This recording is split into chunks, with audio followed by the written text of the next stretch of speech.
Okay, guys, we are live. So for those listening at home, welcome to the Dungeon Musings YouTube channel. My name is Kevin Madison, and I will be your friendly, what am I going to be? Your friendly, grim and perilous master. Because today we are carrying on with our ongoing campaign, playing Cubicle 7's outstanding Warhammer Fantasy Roleplay 4th edition. And we are playing through the first adventure out of the Rough Nights and Hard Days Adventure Compendium. Rough Night at the Three Feathers. I mention that because if you are intending on playing that adventure, then this adventure will contain spoilers for that. So if you don't want to have that adventure spoiled for you, it is a very fun adventure with lots of surprises and whatnot. So if you don't want that spoiled, then wait till you have a chance to play it yourself, then come back and see how we handle it. If you don't care about that, well then let me introduce you to the stars of today's session. We got some new faces, some returning faces, and some old veterans for this 3-session campaign. So I'll go the order I've got you guys on the screen here. I want you to tell us who you are and who you're playing today. First up, we've got Carl. Hello, I'm Carl, and I'm playing Elsa Siglobin. She is a witch hunter. Nice. So she is a laugh a minute, takes blasphemous jokes well. Yep. Next up is Darren. Hello there, Darren here. Yeah, I'm playing Salandra von Drakenberg, who is a warrior class and currently a officer in career level. Very nice. Next up is John. Hey everyone, I'm John, and I'm playing Emrys Emberfell. He is a high elf merchant, and he apparently he's very charismatic so far. Nice. And last but certainly not least is a returning champion, Colin, aka Spoit Pit. Hello there, I'm Colin. I will be playing Morella Brandy Snap. She's a halfling cook, let's call it that. And yeah, haven't played Warhammer. Well, I haven't played it in a long time, but I feel like it's in my blood. So I'm I think it's mandatory, isn't it? Given your accent. Yeah, definitely. Welcome to the hobby. Here's your complimentary copy of Warhammer Fantasy Roleplay. And here's your Ratcatcher character. There you go. All right. So we have seen a couple of busy nights. I think what we're going to assume is that Emrys was left down in the main room in the Three Feathers. And while Sally and... it's not Gustav. It's Gunnar. Yeah, we're dealing with... so let's... I'm going to move everybody over to... Or at least add the... our new heroes into the map that we've been using, and then we'll have Darren bring everyone up to speed as to what has happened thus far. So where are we here? Here we go. Three Feathers. Come on. There we go. Map, she is a chuggin'. Oh, there's Emrys sitting outside. Emrys, what are we doing outside? Jeez. I mean, I've had nights like that too, but... Okay. And Sally, bring you down to the main room now. Gunnar will go sit outside for now. Out you go, Gunnar. And then, let's put our other two heroes down.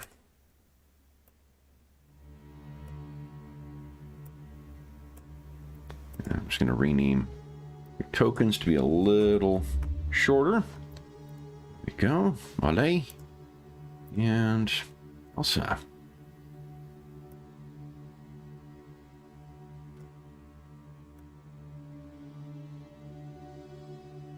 I'll put you guys at the bar with Emrys. And make sure you guys have vision. Go. Elsa, you got night vision, right? Yes. Yeah. I think you clicked on it when it's 20 yards. Yeah, don't tell anyone. I know the light. Don't tell her. Don't tell her coworkers. Yeah. I think Molly's got night vision as well, doesn't she? The halflings in this do, or at least she does. Yeah, 20 yards. Yeah. Yeah, I'm pretty sure she does. Okay. Let me Give you that. All right. So I set up the tokens, but I forgot. Vision.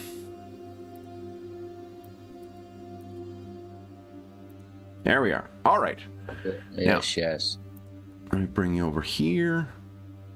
Yep. And Darren, what has happened so far tonight at the Three Feathers? Oof. Okay. Yeah. So we entered the tavern early evening, should I say? Sorry. I think when we first got there, it was myself and Amris. We met let me just get the names. There was a Countess of Knoll, the Graven. Yes. Who was the servant, the Countess of Knoll.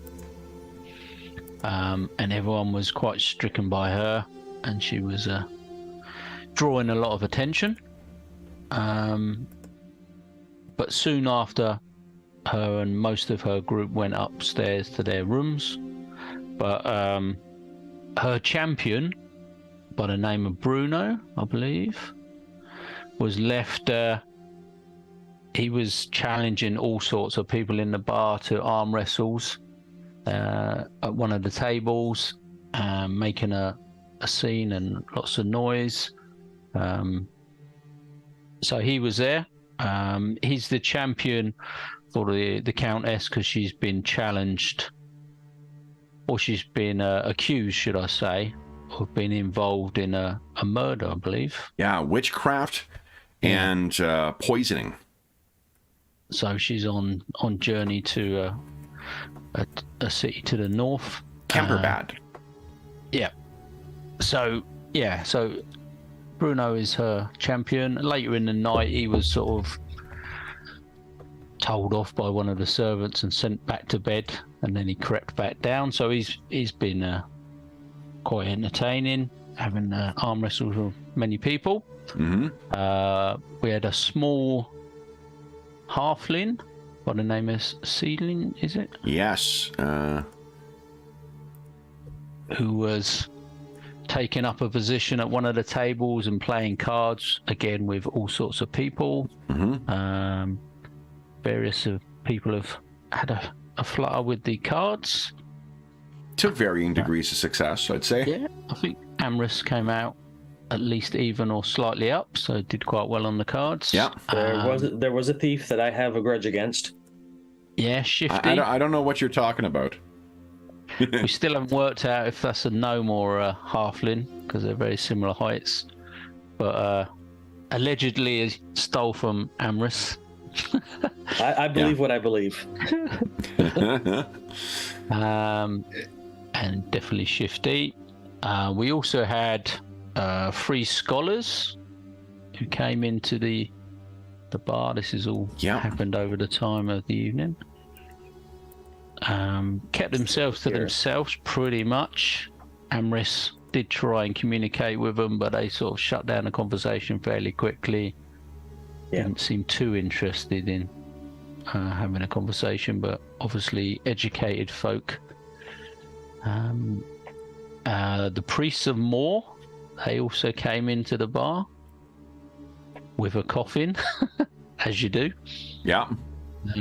Took it up to their room. That was a strange event, and they did warn. I think they warned the barman that there could be some noise during the night. Yep. From their rituals or whatever they're going to be doing. So another strange visitor to the bar. Who else have we got?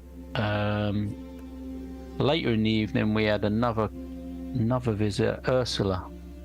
That was our most recent, I think, visitor to the bar.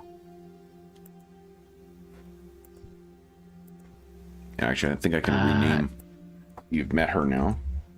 Ursula Kopfeld. Or something like that. Yeah. Getting all sorts in here, aren't we? Yeah, it's just a little back alley bar. Everyone seems to. It's like Piccadilly Circus in there, isn't it? So, I forgot the Schmitz as well. Yeah, it's Yep. like that. It's like that movie Four Rooms. Yeah. The happy couple, Mr. and Mrs. Schmitz. Oof. Or that's what they're calling themselves anyway. Yeah. Tough break. So yeah, there's a dubious tie in there as well. So yeah, where we left it, we got on quite well with this new Ursula woman. She had an arm wrestle with Bruno that went quite far. It went further than any of the other competitors, I think. So there was a lot of noise and fun to be had there. Mm-hmm. But then we took a table with Bruno, Ursula, and a few boatmen, and there was a rather strange event when one of the boatmen collapsed on the table. When we looked into it, it seemed to be a poisoning. So one of the drinks was poisoned at the table, and the drinks were brought over on a tray that was sort of randomly handed out. So we wasn't quite sure who the sort of potential target of this poisoning was, but the guy collapsed and was we couldn't save him. Basically, he was fairly instant death. Yeah, Gunnar did try quite hard, and just humans are so fragile. Yeah. At that point, I gave chase to a servant that seemed to be acting suspicious by the front door of the place. Had some tracks that led up and looked like they'd climbed up onto the roof, but lost sight of them in the darkness and sort of give up on that. Got to bear in mind, by this point, myself and Gunnar were probably sort of fairly lubricated after sort of 4 or 5 different drinks tests or consume alcohol tests. So we were getting a little bit worse for wear. And then I think that led us to the last event of the evening so far, which was we went upstairs to meet the Graven's Council. Yeah. Who offered us quite a decent amount of money. We thought 20 gold coin to dispose of 2 of these the educated chaps. We didn't know their names, but the ones that Amris had communicated with, the 2 scholars. He gave us their room and said we were to dispose of them, and it looked like there were signs of a struggle and bloodshed in his room, as if he'd already dealt with one of these scholars. So we agreed to dispose of them, but didn't tell him that we didn't plan to kill him in any way, and we basically just threatened him to leave the place so we could take his money and investigate what they had on him, because he was worried that they had some information and was blackmailing him. Yeah. And I think that's literally where we left off. Yeah, they were, I think, running down the stairs. So you can imagine that they've maybe Gunnar may have gone tied in for the evening. Sally, you just come downstairs and you've seen the door close behind as the 2 travelers make their way out. The bar is still fairly active, and you can see to your right, Elsa and Molly have finally caught up to you. Oh, actually, just going to change her name here so it doesn't take up quite as much real estate. Here we go. All right. Amris, you're not suffering from any penalties from booze yet, are you? No, I was not as lubricated as anyone else, actually. Okay. So then, Sally, you come down and you can see your Molly, Elsa, and Amris are at the bar, and they are talking about Amris. I think you just overheard saying, "Well, sure, it's a double, but we can fit all of you in there." Oh, okay. So I think I'm on 2 penalties for the alcohol. Yeah, I think that sounds right. think Gunnar went straight to 2 with a critical failure. I've done it a bit more slowly. So I've had 2 failures. Yeah. So I shall walk into the bar with my drunken, quiet voice. Molly, my good friend. Because Molly supposedly is one of Sally's best friends. Oh yes, we also have to pick. So if you guys want any of the extra money, just whisper me what your secrets are. That's on the gatefold version of the character sheet. Oh, okay. And your motivation, because that's gonna be how you get your resilience back. Where's the gatefold? That's the PDF version that was posted to, I think, Discord. If you have, do you have the starter set in Yeah, I do. I can grab it. Yeah, grab it because it's right inside the gatefold there, Carl. Yeah. I'm actually looking at these characters and like I was like, we were wondering because we used them for an Ubersreich Adventures one shot. Yeah. And I was wondering, wow, these guys are really competent. Now I understand why, because they're already second exactly. tier. Yeah. They got like 2,000 XP. Okay. So Molly, you turn around, you can hear Sally coming up. Sally, long time no see. How the devil are you?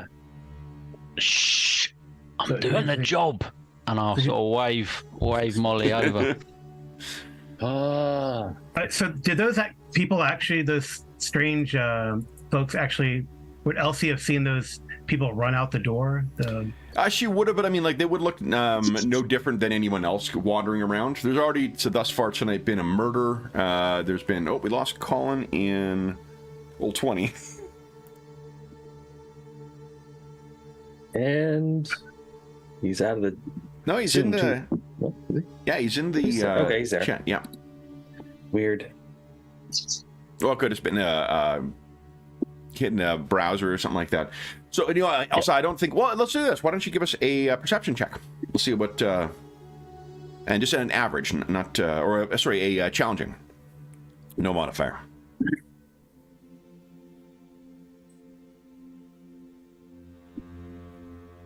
Oh, challenging. Oh, sorry. Yeah. Cancel. Because it just by default, that's odd. By default, it doesn't make it average. Okay. I don't know what I got. Did it roll it? Oh. No, there we go. Now she's not noticing. Yeah, I think just it. The people running out probably look no different than some of the others. Again, like there's been a murder in here tonight already, or at least someone's died in here tonight.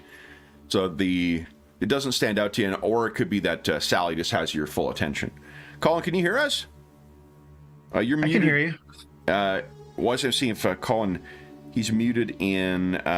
Colin, you're muted in the call, actually, in Zoom.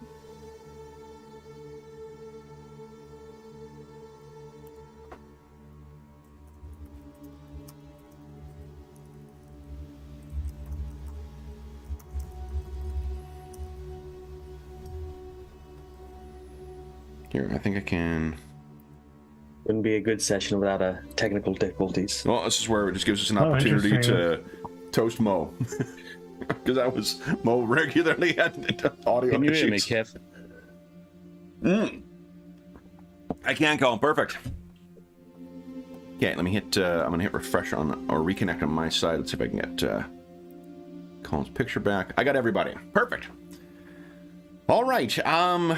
So yeah, so Elsa, you know, if you were suspicious whatsoever, maybe there's a strange gleam that hits your eye from underneath the brim of your hat as you're watching those two run. But then Sally comes over and gives Molly a great big hug, and you have a sense that Molly may have been a bit in her cups.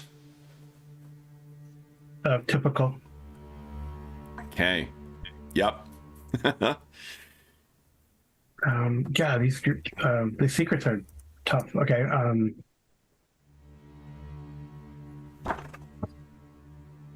again, you don't need to pick any of them if you'd rather, like all it does is gives you extra money. Motivation. Motivation is the big one, yeah. Okay. Yeah. So do you want me to whisper them to you? No, or do you that want one me is to- it's fine. It's only the secrets are the ones that okay. are a little. Yeah. So her motivation is I'd say number one is to end heretics. Okay. She's pretty suspicious. Okay. All right. And then the group tie. I can select one or all. Okay. The group ties. Yep. And the ones that make sense. Okay. And that one need not be secret either. That it's really only the secrets that need to be secret, and not even need to. Just I think it's fun for you to be able to play them out in. Okay. In Yeah, role-playing. I guess I feel like I would have to like check with one of the players for a couple of these. Okay. I'm up for anything. I'm up for anything. So Yeah. Right. Yeah, I don't mind. I don't mind playing this if people are comfortable. So Amorous is Elsa's weak spot. She's head over heels in love with him. Okay. that's hilarious. Yeah, I try not to look at anybody else's stuff. So I was like, Yeah, and then so I think I'll take. Do you have the secrets? Oh, you do. I have right, the secrets. Yeah. Kevin? Yeah. Yeah. Okay. So I'll probably take number one. The first secret there. Yep. Okay. Love it. Because she is a witch hunter. She already has a self-loathing problem because she has a mutation. Yeah. Okay. Humans don't normally see in the dark. Yeah. And she probably doesn't tell anyone that. Okay. Honestly, Sally might know. She respects Sally and her noble blood, but just not her drinking. Sally. Let's see. Not that she's a teetotaler, but you got to keep things. Got to keep a level head in this biz. Okay. Yeah. Well, Sally definitely drinks more than your average old worlder. So probably she doesn't notice those people because she's like she's kind of staring at her drink, and kind of stares at Amorous, and kind of holds the drink so she can catch a reflection of Amorous in the drink. I love Whether it. Amorous knows this. Yeah, Amorous, give us a perception. I don't know check. if he notices. Does he even notice Elsie? Okay. She's not a looker. She's not a looker or anything. there is a something in his relationships regarding Elsie as well. Oh yeah. Let's see, perception, challenging or challenging, yes, please. no bonus. No bonus. I guess Elsie is. Okay. That's a 0 on it. So I think Well, it fits perfectly with his relationship in the background. He finds Elsie. What is it? well, I'm gonna have Elsa roll a. I think it's called stealth in this edition. Yeah, there's stealth. She doesn't have any stealth, which is weird, but she has perception, but she can use, like, she has that shadow talent, so she can use perception as stealth. Oh, okay. Yeah. So go ahead and give us a perception check then. Let's see. This will be contested. So it'll be challenging just because you're contested. If you get at any degree of success better than 0, then you'll have hit it from Amorous. Mm-hmm. God, there's so many like clicks. +1. There you go. That fits perfect. Emrys thinks Elsie is cold and unfeeling and finds it's hard to communicate with her. So she's really good at hiding. She is? Okay. Yeah. Yeah. Well, I mean, that speaks to like the secret and her nature, right? Yeah. So, Yeah, I guess she would be. I guess she's generally, especially today after a long journey, she's pretty tired. So that's also. Emrys is probably glancing over at her like, why is she staring at me? I didn't do anything wrong. Well, I don't think you didn't even notice her staring at you. Okay. Yeah, I know, because she got a better degree of success than you did. So she's keeping it from you. But she insisted on sitting next to you while Molly is still kind of. The group ties with Elsa and Molly are not super strong. So it's funny that Elsa was the one who had to stick behind to bring Molly, through the Grissenwald to get here. Because Molly is skilled. That is important. Yeah. It's about efficiency and getting the job done. So Elsie's probably thinking. Elsie's probably like I would say when you described a group of more, she's probably suspicious of them. She's definitely suspicious of anyone intellectual, but she missed anything. So I guess when Sally approaches, she goes, "So Sally, what's up? Are they heretics that need some culling or not?" Oh, no. We've dealt with it. This is drunken whispering, so probably in the next table or two can hear. We've dealt with it, but we need to check the room out. I think Molly might be good for this. Hold on, don't write me into anything dodgy. Come on. It's at that you guys begin hearing a bum, bum, bum, bum, bum, banging at the front door. And like you just saw the cultists, or it feels like you just saw the scholars. Acolytes. Yeah, Well, the lead. Elsie suspects they're cultists. That's it. I got it in my mind. So you guys look over. It's loud enough that like even as busy and as vibrant as the bar is, everyone kind of is looking over. The landlord kind of goes past and is like trying to calm, like, hold on, it's okay, it's all right, and makes her way over. And there's banging at the door. Someone is shouting to get in, and she's saying that she won't let anyone in. No. Take this opportunity to order a drink. Okay. Well, I mean, there's no one behind the bar right now because everyone's attention is there.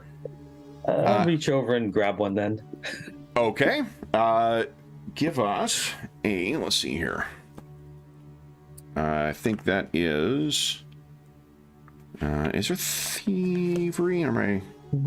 The sleight of hand. Yeah, sleight of hand. Give us a sleight of hand check. We'll make it. I'm just gonna roll for. Okay. It'll be a challenging check. Okay.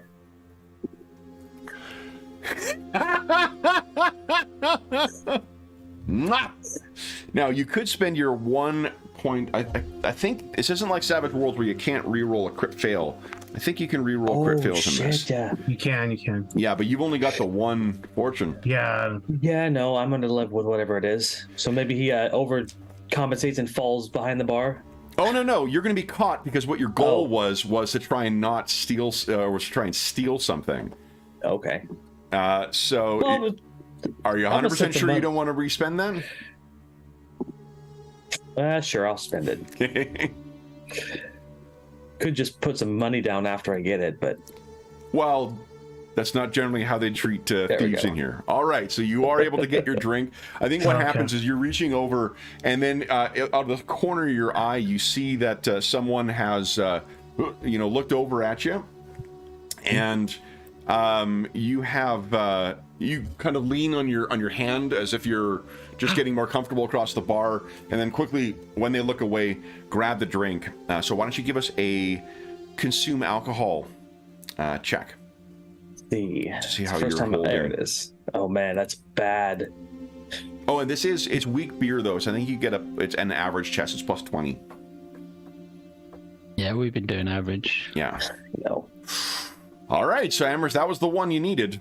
I'm gonna catch up with Sally now. Yep. So you got minus 10 to a whole bunch of cool traits. Now let me just see if we can get calm back here. Boom, got everybody. Okay, now. After a fair amount of banging, it becomes apparent that whoever is out there, it seems like they are intent on getting in one way or another. So the landlord unlocks the door, and then there is a fairly large and well-dressed and mustachioed man. Let me show you who bursts in here. And let me see where it is. I have that image loaded, but I don't have the handout ready. Where are we here? I think. Yes.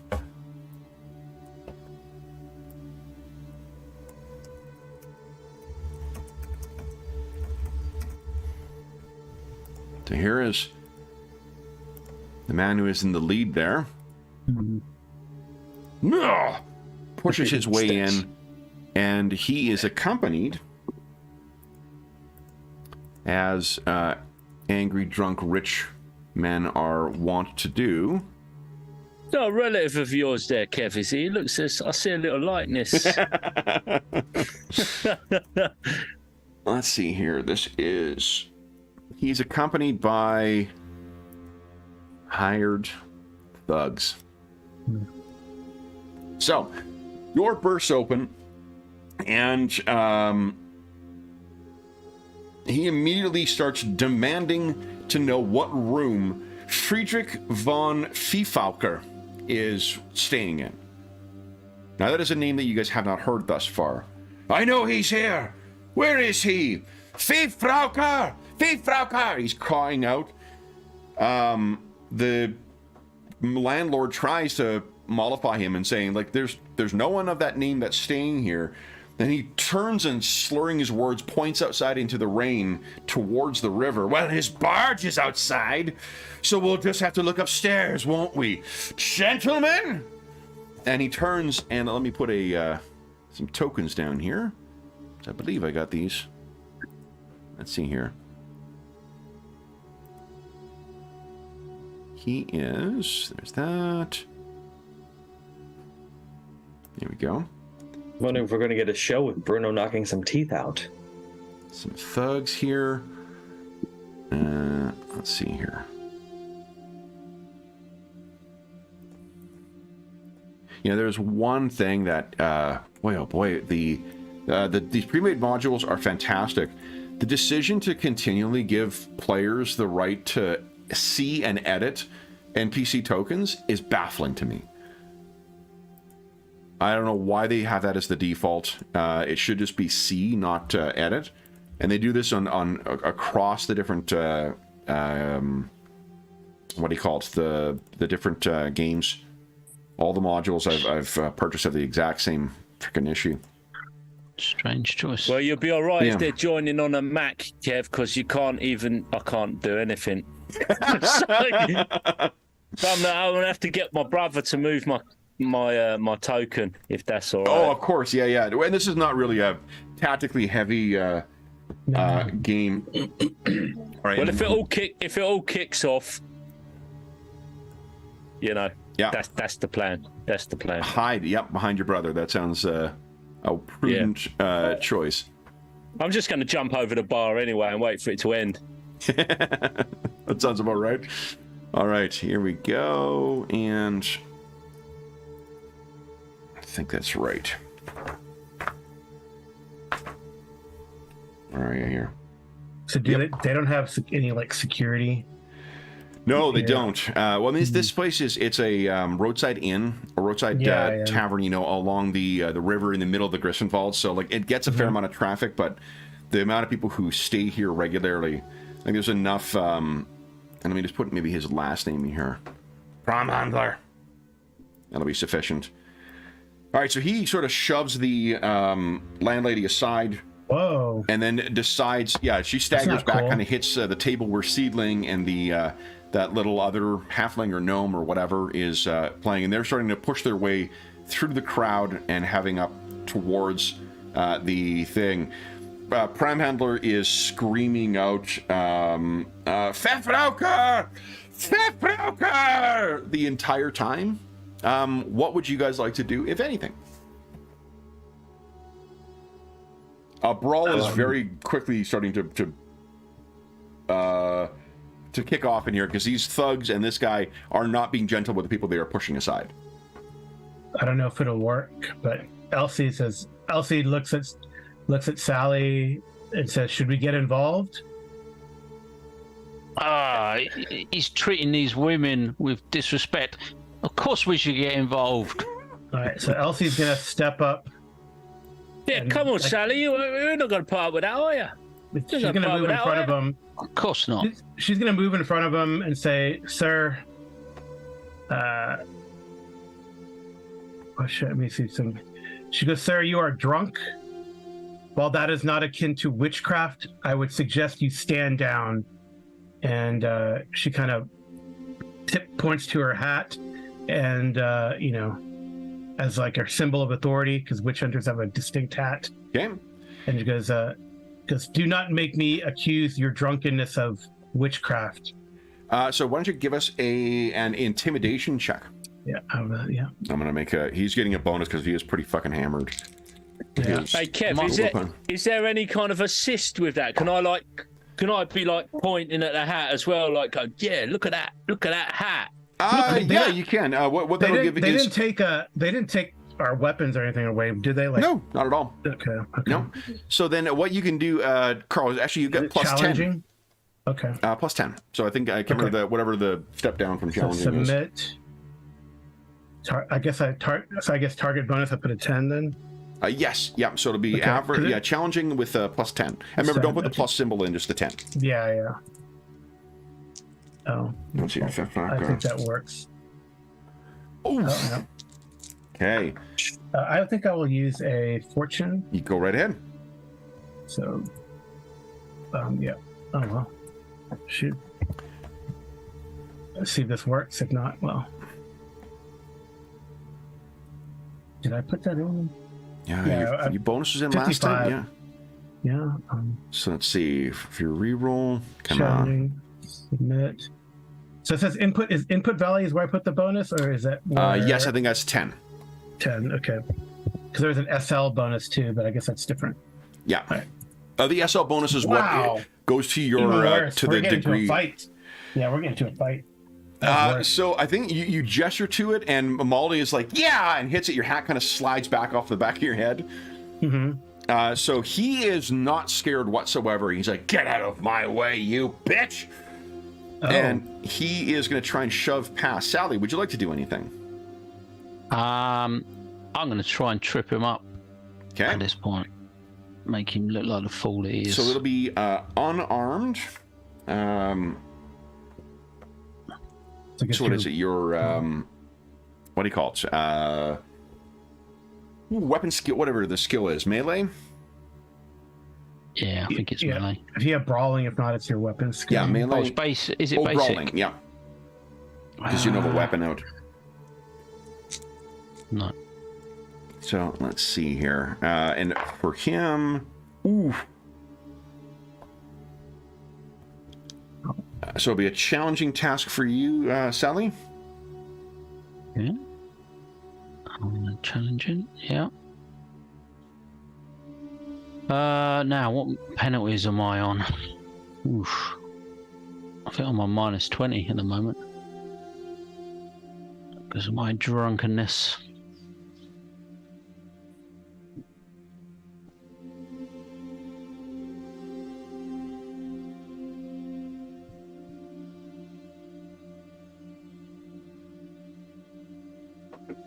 Oh, pretty good. Okay. All right. Oh, that's pretty good, though. That's pretty good, yeah. That's pretty good. And his, okay, so that's 2. I got a success for him too, though, and I rolled a 6. So I have 3 currently, but I believe you can spend resolve. Yeah, can I add 1? Yeah, to add to your degree of success. Isn't that right? Yeah. Yeah. Can only add 1 though, can't you? You can. Yeah, you add 1 with the fortune, I believe. Yeah. Let's see. see. You can add 1 to make it a 3. Okay, I'll do that. Yeah. In which case, I can't remember if ties go. Do you remember, Carl? Ties go to defender or to attacker? It's a push. It's like nothing. No one gains any. Oh, okay. So then he was trying to push past you.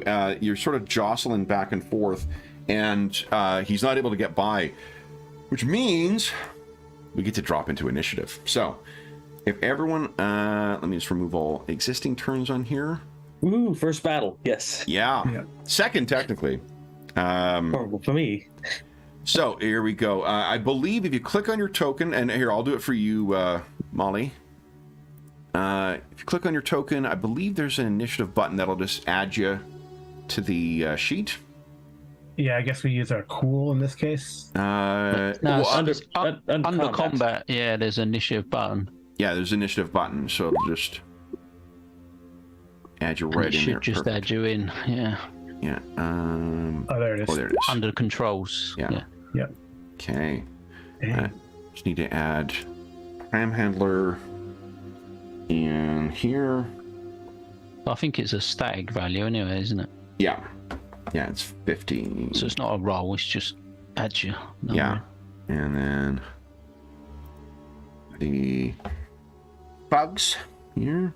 Ooh, not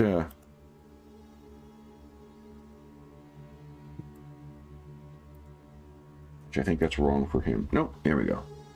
All right. Okay.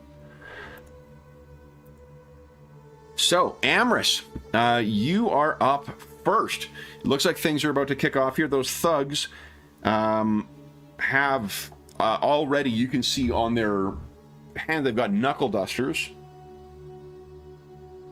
And it looks like the tram handler may be going for a dagger at his belt. So, you're up first. What would you like to do? See, so I'm out of the main like tussle. He's just gonna, I think, stand up and move his way around the table while drawing out a dagger. Okay. So go ahead and position just yourself. in case he's needed. So, Okay. How far can I move? I mean, pretty much anywhere you want in the room here. Not He'll pretty much just walk over there and just lean against the table like he's watching. Yeah. Okay. And then it is Molly's turn. What are you doing, Molly?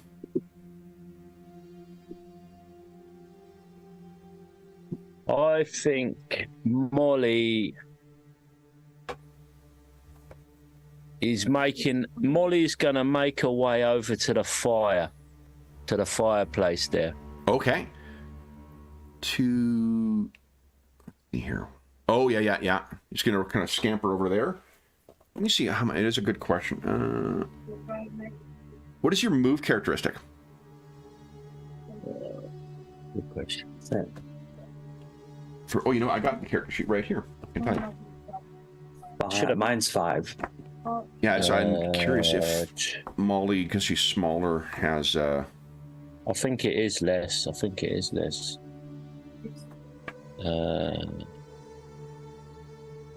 Oh, it's actually not on the. 3 and 6 and 12. Okay. So normal characters, would they be 4, 8, and 16? I think it's 5. Mine's 5. Well, I think humans are 4. Humans are 4. If it tracks with the fantasy battle game, which I think it tends to. Yeah, it used to be like 3 inches, and now. Yeah, and I don't think Elves are 5. Yeah. Yeah, so you could, if you want to, 6 would probably put you about there, I guess.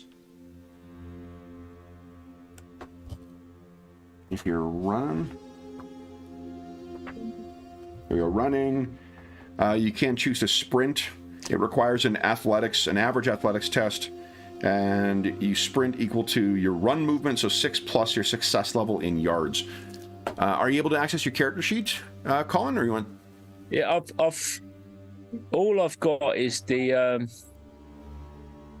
you know, when you click in roll 20, you got the like. I can't do anything with the character sheet. I can see my stats, but I can't do anything with it. Clearly, I need to sort out Firefox, but it won't let me log in. Oh, okay. Let me do this. First, I'm going to make sure it's not on my side. I make sure that you've actually got access to your character.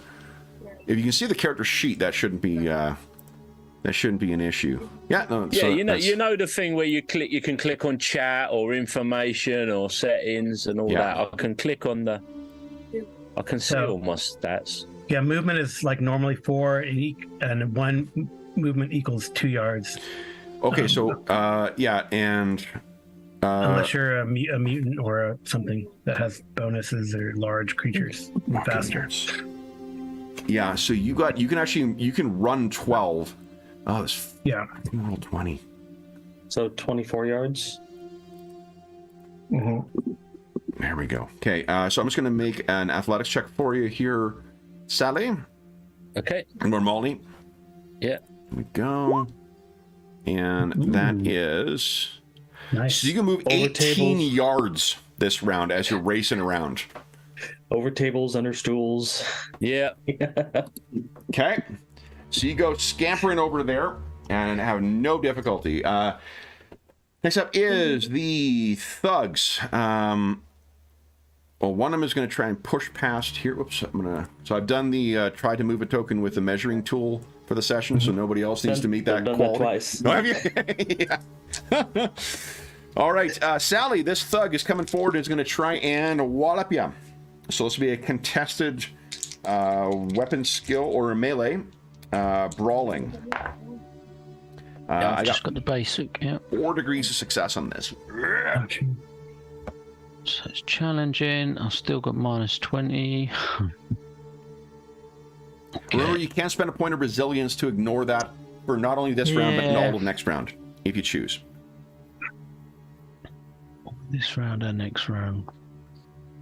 Yeah, I might do that. Okay. Yep. Let's go for it. Okay. That is, so you got, I got, what did I say, 3? Yeah, I think you did. Yeah, I got 3 degrees of success on mine. You got 2 on yours. So, would you like to spend another fortune point to bump that up to a tie? No, I'm going to take it. Okay. I've already spent 2. So, hit location is, I love the 74, GM screen yeah. for this. Fuck, it's Yeah, it's great. good. So, that is to your arm. Do you have any armor on your arm? I have got 1 on my arm. 1 on your arm, okay, and then your... Yep. Okay, so then total damage is going to be 1, it can be 8. So subtract your toughness bonus and your armor. So that's 4 in total. 4 total, so you take 4 points of damage. Slams into your arm. Oh! Then the next one is going to, I think, push up, and he's going to try and shove you over, Elsa. Okay. So this will be, figure, we're going to get into grappling rules at some point or another, so you might as well plug our nose and jump in. And let's see here. You got 4 levels of success. Oh, nice. Just for my benefit, where's the toughness listed on your sheet? Toughness is at the top. It's like one of your characteristics, and then you have your toughness It's bonus. also under combat in the armor section in the bottom right-hand corner. It says TB. Got it. Perfect. Thank you. As well. All right, so Elsa, this guy pushes forward and tries to sort of shove you. You got way more levels of success of him, so you now have 1 point of momentum. Okay. Okay. Yeah. The other is going to have to run around the side here and try and get at you, Sally. Now he's got, because of outnumbering, I believe he gets plus. Let's see here. Is it on my character sheet or my screen here? Ooh, it's not. It is. Here we go.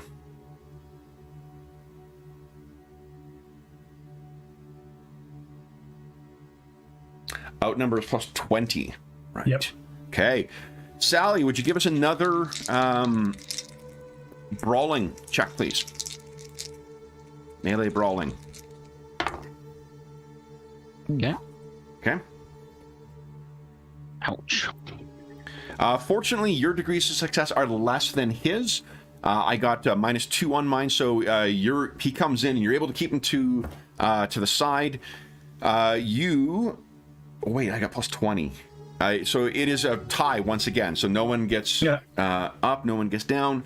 And then Pram Handler is going to try and shove past both of you. Sally, you're the one I think who's prime. Yeah, Elsa just really showed her merit against that thug. So Sally, would you give us once again another melee? And it's melee brawling, not melee basic. I haven't got brawling. Oh, okay. So it's just your base. It's in the same section of melee, but it's got basic. I've got basic fencing. Yeah. But I haven't got brawling. Well, you don't have a specialty. You just roll the bear.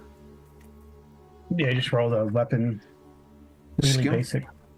Okay.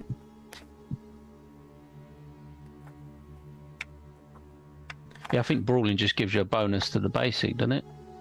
Well, the thing is, basic it has a specific meaning as far as the weapons are concerned. In this one, like, because remember in Warhammer Fantasy's always had like instead of having axe and sword and whatever else, it just has basic weapon. Oh, okay. Yeah, so I'm not sure whether this is a basic one. Let's see here. Just haven't got unarmed or. Yeah. So do you have? So what? I think it's just your. I mean, I can't just do weapon skill, but you should be able to click on your brawling, even though you don't have it. Is it showing up on your character sheet? no. Isn't. Okay, let me take a look here. Yeah, I don't have brawling either. I just got basic. Okay. Yeah. Because basic skills you can use without penalty for.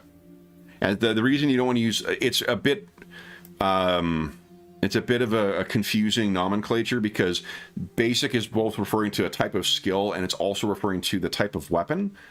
Mm-hmm. So what it should be is just click on your weapon skill, actually. Yep. For this. Yeah, I think like the tag lets you, it gives you access to certain abilities. That's kind of how that. Yeah, that's. Yeah. Oh, that is one thing I am using is the specific basic weapons, Carl, out of up in arms. Yeah. Okay. Nice. Oh, so unfortunately, I got a critical success on mine. Which means I need to roll a second dice for hit location. That is to your head. Okay. So let me make sure. Yeah, just barely good enough. All right. Sally, would you give us a percentile roll, please? Okay.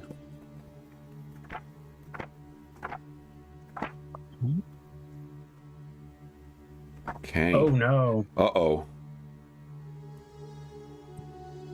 Oh. So you take, first off, you take this guy's punch to your head. You got no armor. So it'll be 5. Got one armor on my head. I don't know why. Oh, do you? Oh, yeah, because then maybe there's a cap underneath that hat. So ignore me. So then it's only 8 points of damage to start with, subtracting whatever armor and toughness you've got. So you'll be down to 4 once again. But then you take 5 more from this hit. A devastating strike to your eye completely bursts it, causing extraordinary pain. You gain. So can I cancel this? Yes, with destroying the armor. Yeah. Or resolve? Can I do that? You can cancel the crit by blading the armor, destroying the armor. Yeah, resolve doesn't. It removes modifiers from your critical wounds, but it doesn't remove the actual wound itself. Oh, what's the one? Is it fortune or fate? Or fate allows you to. I mean, I'll do the armor. That's fine. Yeah, die another day allows you to not die. How did that miss? You avoid incoming damage by extraordinary fluke. So yeah, you could use a fate point as well. Just those are harder to come by. So do you want you to have your hat and your armor cowl destroyed? Yeah, I'll lose the. Okay. So I'll just take the armor off of the head. So it's only the 4 points of damage you take then. Okay. And then with that too, he's going to push past you, and he's trying to Fefnoka! He's still screaming out drunkenly. That is it for those clowns. And he has currently 1 momentum as well. And you lose, Sally. If you have any momentum, you would lose that now. So I'll put momentum in blue here. Here we go. All right.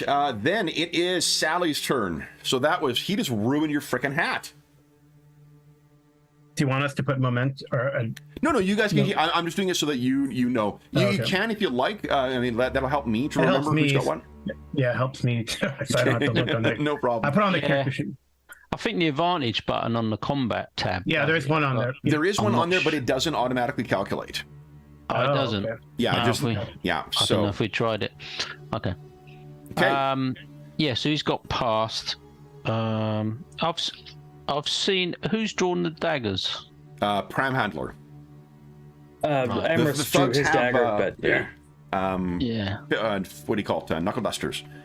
Yeah, Amherst drew his dagger in response to the one guy, but he hasn't done anything yet. Oh, so Yeah. this guy actually has a weapon out. He has a weapon out now. Yeah.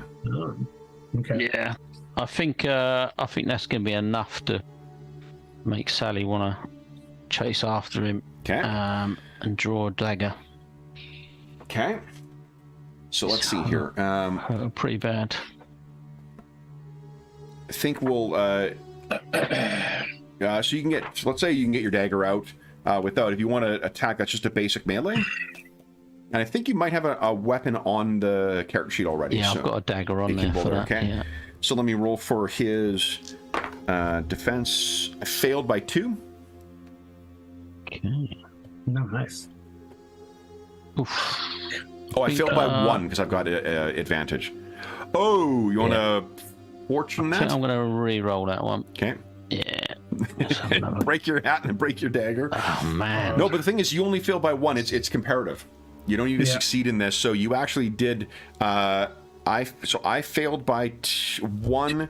It's a tie, which means he's going to lose his momentum. Cool. So you spin around, Sally, to sort of return the favor to him, and he's able to, kind of knock it aside. He realizes he can't just get away from you. Elsa, what would you like to do? Oh, jeez. I think Elsa. This is getting out of hand, right? And she gonna push the guy off, but she's gonna might draw a pistol and just shoot it in the air because of the black powder. Maybe everyone. Will be to try and stagger everyone or whatnot. Or... I got enough, and I shoot the. Sure. And we'll see. Here's what I think. I guess she has. Yeah, I'll do that. I'm not gonna try to dual weapon. Sure. But... So here's what I'm going to suggest is give us a intimidation check at average, and then also give a +10. So the +10 will be for your momentum, and the +20 is going to be just building in what their cool test would be. Okay. Okay. So hopefully this works. Oh. Wow. Holy shit! Okay, she tries to use her biggest, boldest witch hunter voice. Yeah. Enough. Well, and also, I don't think that includes... Maybe even in the name of Sigmar. Enough. Yeah. So that's 7. That also doesn't... You've got that menacing thing too, right? Yeah, so it's 8. Yeah. So that's 8 degrees of success. I can tell you I failed by 1. So that's a net of 9 degrees of success. So Jeez. you fire this up in the air, and everyone falls silent. Having seen that, and everybody stops fighting. What do you say? Well, you can also say something quickly, Elsa. Yeah, I'm gonna say, what's this guy's? He declared his name, right? Did he say his name? He did not yet, actually. I point to him. Oh, he probably did. He's exactly the kind of asshole who would be like, "Do you know who I am?" He goes, "You," and I say his name. I don't remember his name. Thomas Prawnhandler. You, Prawnhandler, sit there. We will talk about this. We will let us be civil-ish. Okay. We will find your man if he is here. But all right. You are ruining this establishment. This is what thugs do. This is not what civilized people do. And her voice carries such a gravitas to it that it just causes everybody, the steam goes out of everyone. Whatever piss and vinegar they were full of, ready to, get in a scrap here, everyone's kind of... And that sounds like a perfect place to take our mid-session break, and then we'll come back and see what happens afterwards. So I don't blame them. I don't want my face erased by a black powder gun. Yeah. Well, she also has she has more than one pistol loaded, right? So yeah. She has a brace. Yeah. So yeah. Great. Okay, so we'll be back momentarily, folks, and then we'll see what happens next. All right. I don't know if F is empty, but she points to that table there.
Good to see you again, Jonathan. We haven't played together for some time.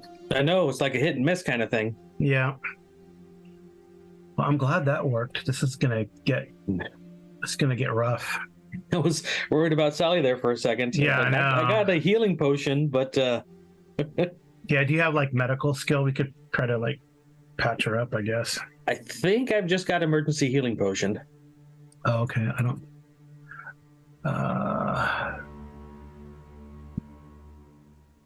Yeah. Oh, wow. She's got a pretty good heal. I have to look what that means. Elsa has evaluate and heal. Actually, witch hunters are built pretty well. Well, I do have heal under channeling. Yeah, so I do have a skill. I got a 60 in it. Oh, you do it. I have 43. Yeah. Well, it's probably 50 now because of my alcohol level, but you know. Yeah.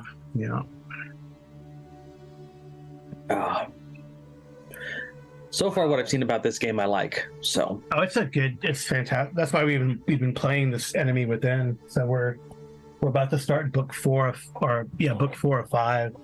Nice. Power Behind the Throne was really amazing. So we had a good time. The characters. So in the adventure, you're familiar with the world. Have you heard of a game called Blood Bowl? Not really. So Blood Bowl, Blood Bowl is like, imagine it's like rugby, but like you can fight. Okay. Right. So there's this game in the reverse called Blood Bowl or Snot Ball or whatever, and in the adventure, the group is in this. There's this carnival going on, and one of the events in the carnival is a Snot Ball tournament.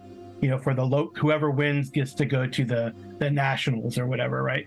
So the characters they snuck their way into a Snot Ball team, so they actually played like Snot Ball, and they won their team, which was they made a lot of money on it. The team was like I think 12-1 or 6-1 odds to win the whole thing. So they wanted to get like a mid-level team, so it wouldn't look so suspicious. But they won a lot of money for one because they bet on themselves. But now they're going to go to, and this is like totally beyond the scope of the adventure path, but now they got to go to nationals representing the city of Middenheim, for the Snotball championship. Nice. So it's fun like that. It's fun, like stuff like that. Yeah, the Strength of Thousands is the game I'm running on Friday nights. They just deviated massively from the whole plot line. So. Yeah.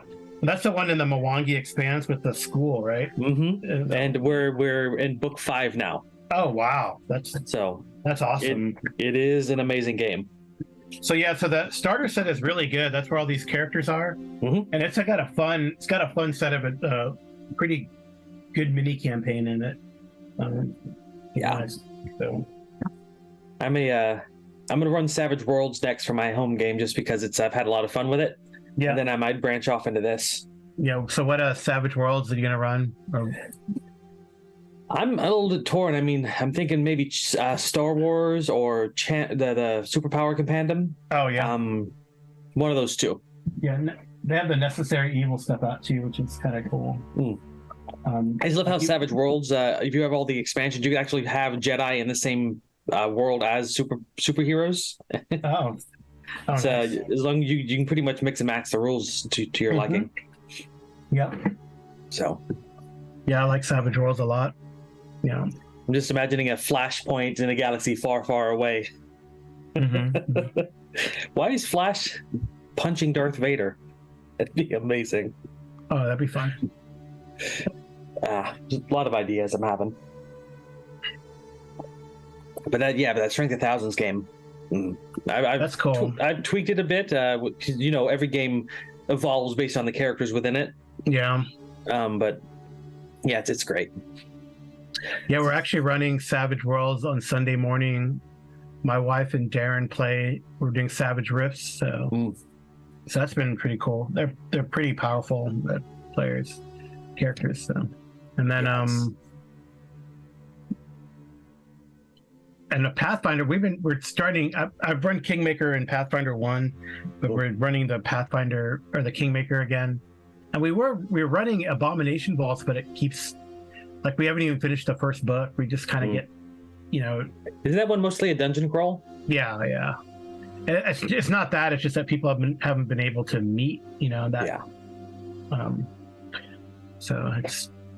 But we're literally on the last encounter of that first book, and then we'll see if they want to continue. I do like how Paisa's doing these 3-book adventure paths. Yeah. I like Strength of Thousands a lot just because it's not as dungeon heavy as the other books. Yeah. It's mostly role play. So I've noticed though in their adventure paths, because I just got the Destiny, the Fate one, the 3-parter that they just put out. And I've noticed that mostly there's no mega dungeon crawls like Pathfinder Adventure Paths used to have all the time. I think it has something to do with the healing mechanic, expecting everybody to be at full health for every fight. It kind of puts a damper on dungeon crawls. Oh yeah, yeah, but they have these like 6 to 8 room dungeons. So right. That's kind of what it looks like. So, I guess because you can in a dungeon crawl you can just hang out for 10 minutes and heal yourself up, but I guess that means that your day is your active day is longer. You don't have to go back to town or whatever, which is cool. So and then once you run out of some of your core abilities, things can turn really bad real quick in PF2 if you're out of stuff. Oh yeah. So yeah. Sorry about that, guys. One of my players in the PF2 game last night, we had a big bad monster, and they just got access to 8th level spells. You're like, no, Maze, you're gone for a round. Let's get out of here. I was like, okay, you guys win. Okay. So then, Elsa has just scared the living shit out of Pram Handler, everyone else in the bar, and perhaps finally got Amorous' attention. Amorous is rubbing his ear and just looking at his dagger, just puts it away. Okay. So Pram Handler does stagger back and kind of sit down at the at table F, and his thugs kind of move back. They're not fighting as of yet, and the fight has gone out of them for now, but I mean they're not fully standing down. Right. But we don't need to go in initiative order for now. I'll leave the turn order up just because in the event things go sideways. Sure. So what happens next, guys? So Elsa's going to go, look, friend. Let us not cause a commotion in a lawful establishment. Tell us what it is you need, and we can help you out. If someone has caused you trouble or malice, well, I have the authority of Sigmar, so I can help you out. But let us not destroy the place looking for revenge. Okay. She's casually reloading her pistol as she's telling him this too. Okay. Where's everyone else? Feel free to position yourselves, or Colin, describe where you'd like to be, and we'll move your character over. Well, Amherst is going to approach Sally and pull out one of his handkerchiefs and see about attending to some of the wounds she had. Well, she hasn't suffered any wounds yet. She's just a little beaten up, but... Oh, she took damage, right? She did take damage, but that's not the... Wounds are not necessarily... It's just bumps and bruises. Okay. Anything I can do to help restore that? Yeah, let me just check here. Is it... I feel like Molly is quite excited by all that gunshots into the ceiling, and so she's just bouncing around everywhere, you know. Okay. And going, there you go, told you so. Look. Still pointing at the hat like, what? Told you so. On the ground. So maybe Molly picks up the hat, hands it back to Elsa, and Elsa, after she finishes reloading... No, she jumps up. She don't hand it. She jumps up onto the table nearby and proudly, kind of like a coronation kind of thing, plants it onto her head, and then stands there with her hands on her hips kind of thing, as if to say, there you go. Told ya. the crowning glory. The hat goes on, you know. Nice. No respect for personal space. Whatever. She probably like sort of grabs hold of her and half clambers onto her.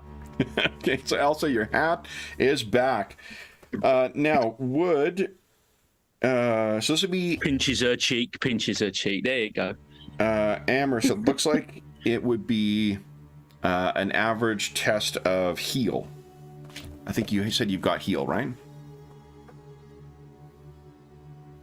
Oh, Nice. ooh. So that's Wow. 8 plus your 6 intelligence bonus. What's your IB? Okay, IB is 5. And your int bonus is 5? Yep, it is. Okay, so that's 12, 5, 13. So, Sally, Amorous, some kind of high elf training or whatnot, your wounds are fully healed. Now, this gentleman, Elsa, who's sitting across from you, why don't you give us a... Let's see here. I think I can only do that once per encounter, so yeah. Yeah, once per. Yeah, each encounter. Okay. Okay. Per person, though, right? Per person, yeah. Yeah. Okay. I think. Elsa, give us a charm check here. Average. Okay. Not so bad. Oh, he's not happy. Okay. Did you want to fortune point that, or? No, she's not very fortune laden. She's more resilience laden. Okay. But yeah, I'd rather, so it comes across as maybe a bit demeaning towards this guy. Yeah, and I think maybe just it's a matter of her like putting too much emphasis on the wrong words. In it, so it comes across as if he's demeaning. He's not offended per se, and he's still scared of you. So you can see his he has his dagger back in its sheath, but his hands are clenched and are just trembling. And he says, or he sputters out that his fiancée, Fraulein Hannah Lastkan, she is engaged to him, and he has just been informed of his fiancée's infidelity with another noble, the hated Friedrich von Pfeifraka. And the way he says it, almost like he's ending the sentence, almost yelling it like he was before. Sally, you can see the thugs. Molly laughs. Oops, sorry. He looks over at you. Sally, give us a charm check. Can you do that for me, Ken? Oh, yeah, sorry. Let's see. Oh, you know what? Now let's do this. He's over here. I'm going to offload to Sein Bruder here. Molly. Molly can't contain herself. She just like... Yeah. That couldn't happen to a nicer guy. Darren, you have access to Molly's sheet now. Would you kindly give us a charm check? I think this will just be challenging at this point. From Sally, right? Molly. Molly's making the check. But Darren's been given access to Molly's sheet because Colin can't roll it. So did you say average? Average, please, yeah. Yeah. Okay. Nice. Sally, you hear one of the thugs was getting their knuckle duster together, as if waiting to see if things kick off again. But you hear another one is like, but Sally. And if I hear the thug laugh, I say, "Is that ugly guy that came in?" He was talking to the pretty thug ugly. guy. Pram Handler spins around and is like, yes! It's like just raging and ready to get out of control. You see Amherst in the background nodding sadly because he saw the two. I'll see him beaten in an inch of his life in front of her. Well, because Elsa's like, well, why do not we bring them down here and let us not fight over the woman? That is, well, that's preposterous. Why don't you try to court her as if we have a court? You tell her why she should stay with you, and he tells why she should stay with him. She should stay with me because she is betrothed. And he hammers the table and drinks. I'll jump up and go down. I go. Do you have papers for that? Let me see those papers. Okay. Let me see. Give us an. I think that's intimidation. You're trying to rely on the bureaucracy of the empire. So, let's see here. This regular intimidation? Yeah, just regular intimidation. You'll get, remember, the +1 to the. I think. Adventure. I think yeah. Okay. When the SL bonus prompts up, you can put the +1 in there from your menacing. +1. Sure. Okay.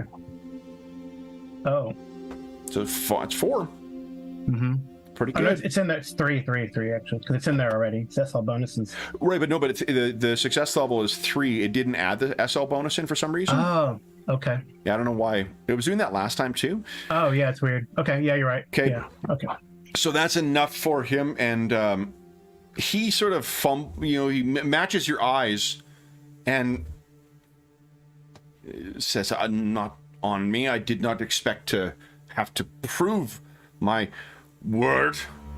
Now, let me check. Actually, what is Elsa's status?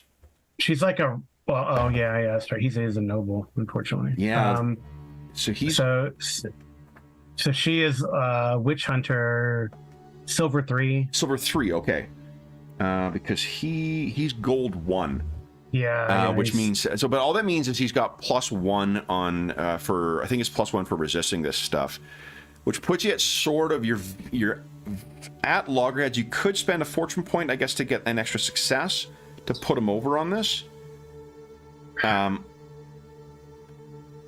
Yeah, I'll do it. I think it's important to, and I think for her, just to show her the authority.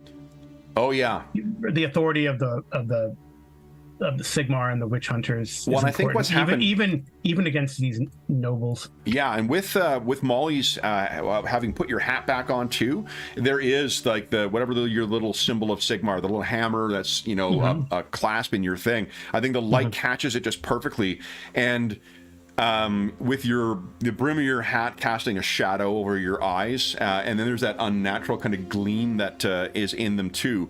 He realizes, like, of anybody, there's probably a couple people you don't want to be arguing the semantics of law with when you don't have a strong case.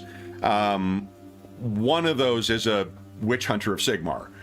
So he kind of, you can see him adjusting his hands, or like adjusting his fingers, fidgeting as if his palms are getting sweatier. And he's like, "Well, not on me, I don't, but I can assure you, Lady Witch Hunter, that this is an honorable claim. These men can attest to this is an honorable claim." Oh, well, then we have a court proceeding here, or you return to get those papers and bring the documentation tomorrow when you have sobered up and you're not so hot-headed. I understand this passion stuff that you men have for women. She kind of gives us a side glance to Amorous. And women have for men, but it is not. You cannot just storm into a lawful establishment and do this. Also, she says, also, there is a noble woman here of high standing. How would that look? And I think it sort of, it begins to sink in. If he has a name, I can give the name, the Graven. Oh yeah, Graven. Yes, it is. You probably saw her. Graven Marika Ulrika. You probably saw her coach and the accoutrements of her entourage out in the courtyard. You would not want to. Well, yeah, because she is like the so favored. Bad. Yeah, I think it's the ruler of Nuln. She is the favored kind of like niece of her. Would Elsa know that? I mean, she has lore empire, but I don't know. Then I would say yes. You would know, and like what you guys would know is, it's the Countess Emmanuelle is her. I think it's her aunt, Ooh. and let's see here. Just because, Carl, I know it won't fall on deaf ears with you. So Graven Maria von Ulrika, Graven Maria Ulrika von Liebwitz of Ambostein. That is the one who's here. She is the believe the niece of the Countess Emmanuel, who is, I believe, the ruler of Elector Nome. Count, yeah, Elector Count. Countess. Good. So Yeah. I would even emphasize that is a niece of an Elector Count that is here. So you should be on your best behavior. Yeah, and sir. he sort of, I think With all he's, due respect, you should be in your best behavior. so he's realized that he is really, you know, kind of, he's well out of his depth here, and maybe has burst into the wrong thing. Amris, because you've got pretty good, why don't you give us a perception check here? Okay, perception. I can't remember. Do you have any I've talent got that a gives you any? Got a sixth sense. Yeah, but yeah. And a So, cute stat. Make so. it at average then. Ooh. So 2 degrees of success. What is 60? That's so ridiculous. So I'm an Amherst, elf. We're superior in many ways. Yeah, What- I know elves are crazy. Amherst, you grew up around a merchant captain as a father. You've been in negotiations. You know sometimes like you need to just find what someone wants. And in this case, Pram Handler is looking for a dignified exit. You can see that that's the case. His men are somewhere laughing at him right now. He's been cowed by a witch hunter. He's realized there are people who are much more important than him who he may be disturbing in here. And drunk as he may be, Elsa has managed to get him to be a little more introspective and realize that he may be causing more trouble than he will want to deal with when he sobers up. Okay. Well, I will. Emmerich will stand up, but like assume like kind of a stiffen his back and walk towards the table, kind of like put his hand on Elsa's shoulder briefly to get her attention, and then look to the noble and says, She sighs.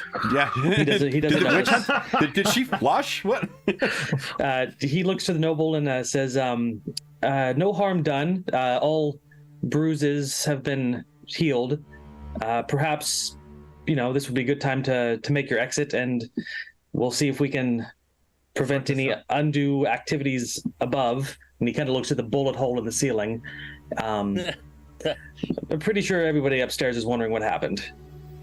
Why don't you give us a charm check, please? And we'll let you carry forward that average. I can find out what my charm is. Whilst that's going on, Kev, Molly's just picked up the nearest person's drink. It don't matter who it is, it's all just communal drinks at this point. There it is. Just picks up the drink, and whoever the fuck was that was grinning along and got the joke hands the drink to that fuck, picks up another tankard and does the cheers and Okay. yeah. I picture it as this dude they're right just here. watching, it's like, oh, this is great fun, Sure, so you're leaning against this big guy. Yeah. And did you say average? Like nudge him in the ribs and pass him here you go, son. Yeah, there you go. Have a drink. Look at that. Oh, look, the old boy there. And I'm silver 5, if that matters. You're sorry? Silver 5 for my status. Oh, yeah, you're silver. So that would have, I think, I can't remember. You know what? I'm going to look it up just because then I won't have to look it up again. There are certain skills that the status particularly plays into. So just quickly, and I know I've looked it up a couple of times. Those rolls would be higher if I didn't have that little drink in me, so. I understand Or that. lower, as it would say. I understand that feeling. Okay, charm. I don't think you get a penalty for that one, though, John. I've turned on like a global -10, just so. Oh, no, yeah. It's Drink, not on fellowship. drink or doesn't whatever apply they to call it. fellowship. So actually, then that works out because you'd have -10 because you're of a lower status than this guy, but you're also going to get +10 because of you wouldn't have had that penalty. So Okay. we end up in the same way. So he, you can see his shoulders slump when he realizes he's not going to be able to beat the shit out of that hated Pfeffreicher. It's not so much as you can't do it now, sir. So he Do it gets with up. do it with the authority of law. Exactly. Bring me those documents, and we will sort this out in the morning, with more level-headedness. So he gets up and begins walking away. Push comes to shove, you may not have been able to have, like, there are like plenary courts, not plenary courts, but there are courts that deal with the nobility. So Elsa, you've talked a fantastic game. Yeah, I know. She knows there's no. Yeah, but that worked. That's exactly what you needed. They slowly slink out into the night, and as soon as they go, there's sort of like a burst of A applause. toast to level-headedness. A toast to level-headedness. Yeah. I mean, I guess we could appeal to the. I mean, if the guy comes back, we could grovel to the Graven and see if she can sort it out. What the landlady can tell you is wherever he is, he's unlikely to be back tonight. Like, they're locking the doors, they're not answering again till morning, and he's now that you've like cut off the head of steam that he was working up, or that he managed to work up, it's unlikely he's going to get back up to that again. More than likely he's going to get home, pass out, and then sometime you'll be long gone by the time that you have to deal with this. Yeah, well, what about the couple? Now that we know that it's a couple, that couple that came in, we probably suspect that Schmitz? it's them. Yeah, maybe, because Sally, what do you think? Should we? You're noble-ish. I don't know if is Sally actually a noble woman? She's gold Salundra? one. Yeah. Yeah. So Salundra, Lady Salundra, I guess this is your realm. Do we warn the happy couple, or let things proceed? Perhaps we should warn them. I think his attitude earlier this evening has probably constituted that he gets what he deserves. He treats us, the servants and people in the bar, very badly. So. Oh, did he really? He did? Yeah, he's shoving everyone around. The guy who was. This is the ugly lover. He was a bit of a. Yeah, I didn't take much of a liking to him. I know what room he's in. If you wanted to go and speak to him, I think we should speak to them. Yeah, But- I mean, you have the right to. I mean, Sally took 2 punches for this man. Right. This is true. But perhaps you could have him buy you a new hat and leather cap. Yeah, you realize that, like, you could have lost an eye. Yeah. In that little fracas. You could have lost an eye there, Sally. You could have had your eye out. Right. and with that, I don't know. She looked fetching with an eye patch, don't you think? Did look fetching with anything, I mean. So Elsie's like, so Amherst, you would prefer a woman with a flaw, an eye patch? Ask him for a friend. I'm asking for a friend. She's gonna Van Gogh the shit out of that eye. She doesn't tell him she has scars all along her back for him, but if an eye needs to be put out. Edward just shakes his head and says, "We all have our own scars and flaws. It makes us who we are and tells a story." If only you knew. And he's just impossibly beautiful and perfect as I am. I know. We all have our elf. scars. And secrets. I will say this seems like a common trope because I've seen where some NPC or PC is like an elf lover, because this happened in Power Behind the Throne. There was an NPC who loves elves, and one of the players took advantage of it. So I'm so glad I did not take one of Amherst's other secrets, because that would have created a huge dynamic between the two. Anyway, so let's go talk to the happy couple, I would say. yeah. So she's sort of been woken up to the fact that she could have got in, a bit of mischief there and could have taken a serious injury. So she's quite upset with it now. So she's going to storm up the stairs. Sorry, did you with say the she was going others. to take a serious injury? No. Oh, that's a pretty quality role playing. Drunk Sally is. She's slurring with her drink, so... Everyone is entitled to a drink, by the way. With having talked that thing down, everyone's gonna... The landlord insists on everyone getting a drink. You don't have to drink it. Oh, no, I'll have that before I go. Elsie's feeling bold. She goes, do you have any, like, elven wine? Yeah. She'll Emerus, like, nods. I need to get that taste of the sweat, but lesser drink out of my mouth. Okay. So, and Molly, are you... you already took one off of the table. Why don't you all give us a consume alcohol check? Yeah, Molly she just drink every time somebody puts their drink down. It's all one big drink, you know. Yeah. It's the halfling way. It's the way. Average, right? Consume alcohol at average. Yeah. Molly. Oh, Molly's gone. Oh man, Elsa's not. So, yeah. Oh yeah, you got no fortune points left. So Elsa, you're at 2 levels of that drink hits you really fucking hard. Turns out that elven wine. It is elven wine. It is elven wine. And just the spot. Same thing, Molly. I know for Amherst, he's like, finally. With the critical fail, Molly, you are also now well and truly inebriated, which means she's just getting the dregs of everyone's drinks and pouring them into a tankard and hey. The 1 tequila, 2 tequila, 3 tequila floor for Molly. Yeah. Wow. You know that. All right. So that means does that floor Molly for real? Is she like out of it? No. She'd have to get another 2 levels where she started to. Well, when Amherst notices she's that floored, he's gonna like hover over her like a big brother and make sure she doesn't run into things. Yeah, she's currently got minus 20 to weapon skill, ballistic skill, agility, dexterity, and intelligence. So I don't need that stuff. Yeah, none of that stuff's important. After you fail a number of tests equal to your toughness bonus, you are stinking drunk. Oh, so it's not 3. I had 3 in my mind because somebody had a toughness bonus of 3. Does it affect her charm? Her charm? Nope. Fellowship is not affected at all.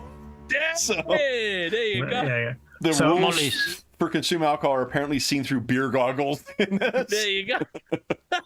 Yeah, Molly's got toughness bonus of 3 as well. Oh, okay. So we're all on the edge.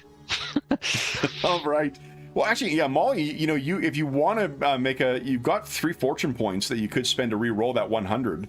That's great. Why would I want to roll that? Why would I want to re-roll being drunk? I'm in the bar. That's the whole point of being in the bar. All right, so everyone's. I'll get rid of your momentum. So with Amherst is 2 toughness bonus. If he fails 1 more drink alcohol, he is fucking drunk. Oh, is Amherst already got a toughness bonus of 2? He's got so he's failed 1 check. So if he fails another one, wait. Oh yeah, because you succeed on that one. Okay. Yeah. All right. Okay. So let me bring you guys upstairs. Where can you put that, or you just have to remember? Good question. Let's see here. I'll look at Ferdinand Gruber and see if his sheet has any insight here. There's a condition section where you can add them, but I don't know what the modifiers are just yet for targeting skills. Condition. Okay. Oh yeah, you could add conditions. It's drunk, I guess. Intoxicated if you want to church it up. And then you're currently at whatever your respective levels of intoxication. That's probably the good. It doesn't look like it auto modifies your skill checks anyway. It's a good reminder of what you need to modify, though. Yeah. Okay. Yeah, between sessions, isn't it, I guess? So let me shift ping to bring you guys over here. So you make your way up to the 2nd floor, and bear with me 2 seconds. I need to figure out 2 things. This adventure also is so fucking good.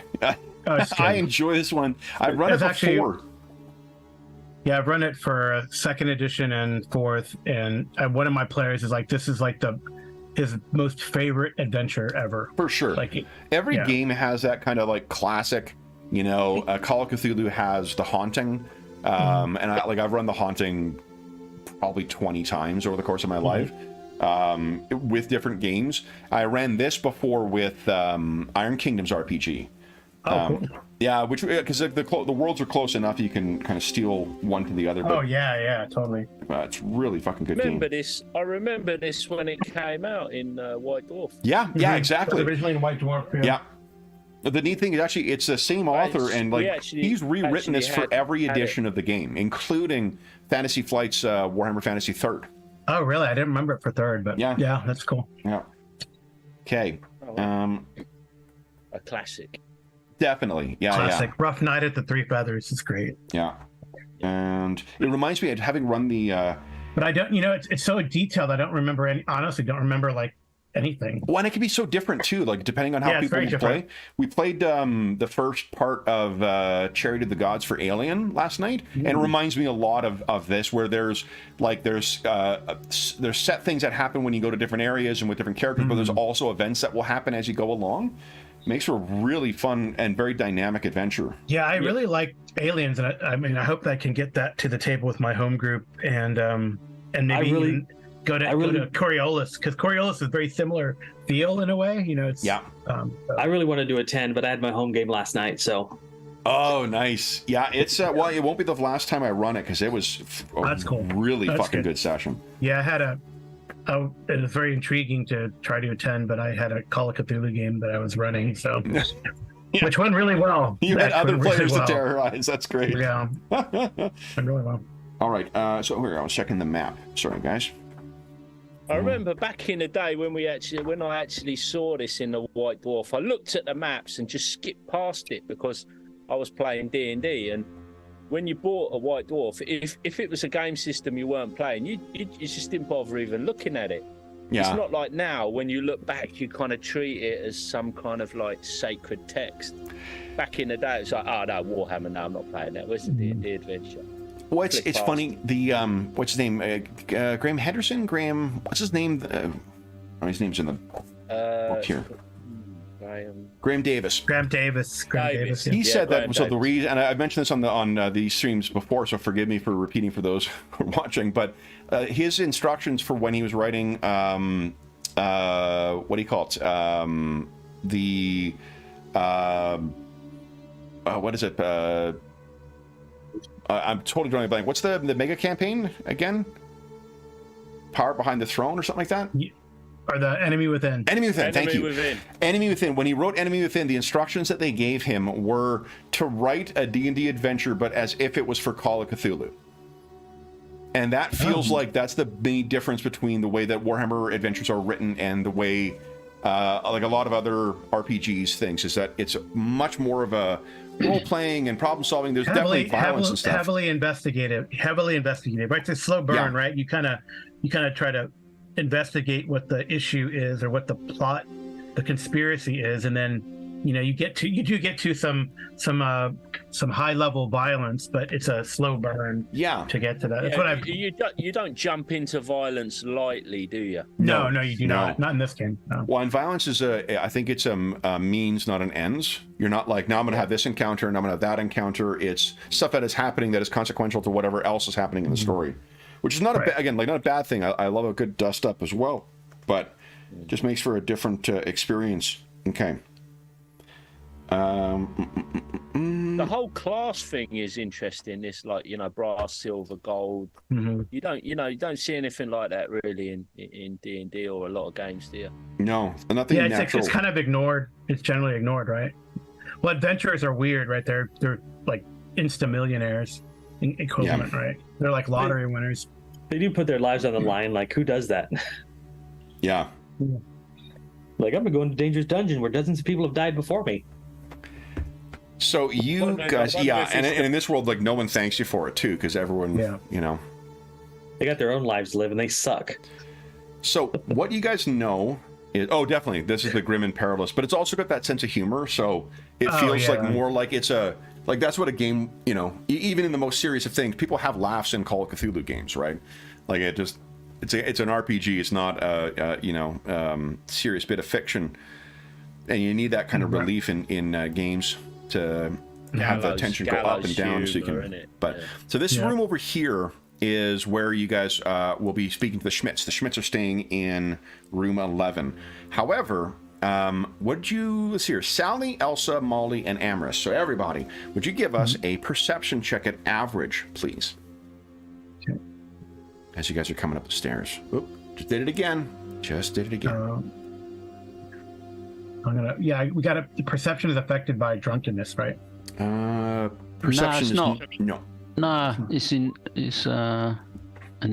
initiative. Jeez. Amorous is looking for the bullet hole. Wow. Okay. Sally, it's a pretty good success as well. All right. Elsa's distracted.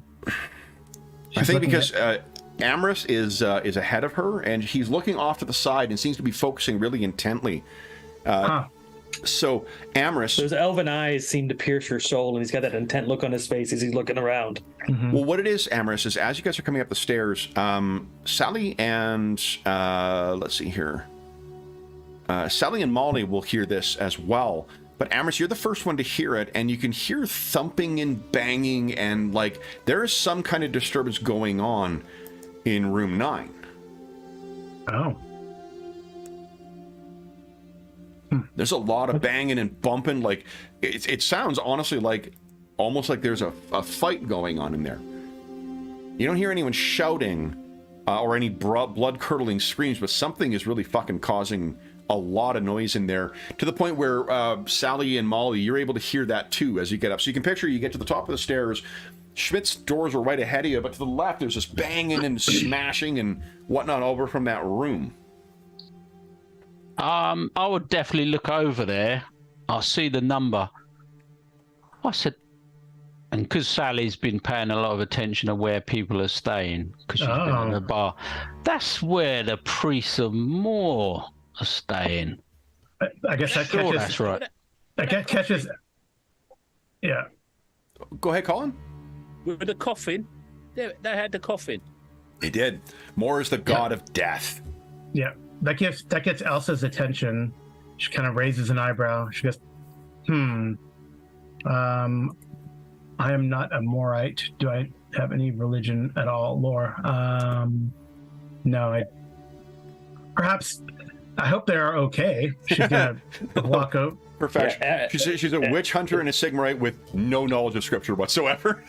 Well, no, for Sigmar, she has pray, so she probably knows some Sigmarite. Oh yeah. And like honestly, like this, I made this is not a joke at her expense. It's more a joke at like hyper religious people who don't really understand the context. Sure. Yeah. Amorous glances over there and he remembers who's there, and he's like, "I'm really not interested." Okay. So those people creep him out. Well, hadn't they said something about pay no heed to any sort of noises and stuff? Oh, did they? They did say that's that. That's what they told the bartender or the owner, that there's going to be noise coming from their room. Which is not suspicious at all. No, that's what everyone thought at the time when they said it. Yeah. So Elsa, you if you walk over, you can. When they bring that up, I'm gonna shoot. What would that? I don't know how to determine if she's gonna care about that they said that or not. What should I roll? I don't know. I feel like there's no way that Molly is not curious about that. She's gonna go over and see if there's a keyhole or something she can peer through. Okay. So Elsa's a bit like. She stands in front of there, but she's not going to knock on the door. She's about to knock on the door, and then Sally says that, and she's like, well, yeah, and you're thinking, normal. Then Molly kind of comes over. They're also the room over. You guys are staying in room 8, by the way, so this will be right next door to yours. As you're kind of thinking, and Molly's gone over, and you can see the landlady, it comes bursting up the stairs as well. And she sees you guys at the door, and she says, oh, not to disturb them. Not to disturb them. Nothing out of order here. I just look around with a puzzled face, like, what? What are you on about? Elsa said, "Did my good lady innkeeper? Did they pay you to say that? I don't. They said there would be. They said that there would be noise and disturbance as they were praying over the body in there. I do not wish to draw the ire of the priesthood of Moore. Upon my establishment. Come on. Elsie will put her ear to the door, and if it sounds like they're praying. She Sure. wants to see if they sounds like they're, Yeah, give us once again an average perception check. perception. Okay, she does have pray, but I don't know if that would. Amherst is just leaning against It's the wall worse. next to door 11, and he's like, I'm not going anywhere over there. Yeah. Can't hear anything. But What you stupid can hat, do, the hat flap is in the way. if you All right. want to, yeah, exactly. Or you know what? I mean, like you just fired a gun fairly close to your ear, so Yeah, that's true. it could be tonight. Still ringing. Yeah. Still ringing. Molly, why don't you give us a perception check as well too? Because you can't really see through the. I mean, you may be doing that. Under the the threshold. Yeah. Under the threshold of the door. Oh, jeez, nothing. Yeah. So Just right in your face. she comes over. I mean, you have 3 fortune points. You could spend one of those and re-roll if you like. No, because if it comes to it, I'll just open the door because it's the communal thing. There's no respect for Oh, yeah, it's a anything halfling. like that in half Yeah. the community. Yeah. So you're reaching up, and I'm just about to open the door if I don't see what I I think wanna you need see. to give a sleight of hand check, please. I'll continue because I'm see if the lady notices you doing it, but you've got a really good chance, I think, of just having done it without her Is this an noticing. average one? Yes, please. Oh no, challenging because it's contested. So Elsie looks at Sally going, I guess we've forgotten the Schmitz. I haven't forgotten the Smiths. I made it difficult because minus 10 for the. Oh no, it's minus 20 for the. So it's even worse than that Yeah. because dexterity is affected in it. So, Molly, you I'm get up getting off at your the door. knees and you're about to try and grab the door, and you kind of stumble forward and bump Bang her into. head straight on the door. Oh. So she looks back and she's like, "Please, this is this is a holy ritual that they're undergoing." You guys can, Amherst, you can kind of once again get a sense of this lady needs to be finessed. If you want to calm the landlady down, you could just try and intimidate her, but then you'll be dealing with her for the rest of the evening. You could try and charm her. It would be a minus 20 to charm, but I'll attempt to charm her and tell her to she has customers to take care of, and geesh. So is it hard? Is what you're saying? minus I think it's minus 20. Oh, maybe if you're looking for the hole, maybe you think the hole might be in there. You're looking for the bullet hole, remember? You said you're looking for the bullet Oh, hole. well, I was just glancing at that. It was coming up because I was wondering where it went, but Oh, okay. so I'll try and calm her down, but I don't really have much of a faith in this one. Oh yeah, no. Astounding failure. Oh, Wow. good job. So what is it you say, Amherst, as you walk He's over? probably the oven wine's finally hitting him, and he's slurring his words, and he's like, "Don't worry, we'll leave him alone. We're gonna deal with these lovebirds." And what are they saying? And he's leaning his ear up against the door. And then she's like, "That is enough, please. They have asked for privacy for their rituals. I will not have it disturbed." Okay, we don't want to get thrown out tonight. We'll go to our room. Well, we want to warn the Schmitz, so Elsie's going to go, shrugs her shoulders. Perhaps they are not doing anything nefarious. So what Emers will do is, because he's near the door, he'll lean down to Molly and says, "They're right next to us. We can listen through our wall. Yeah. Come on." Listen through That's the Elsie's like- wall.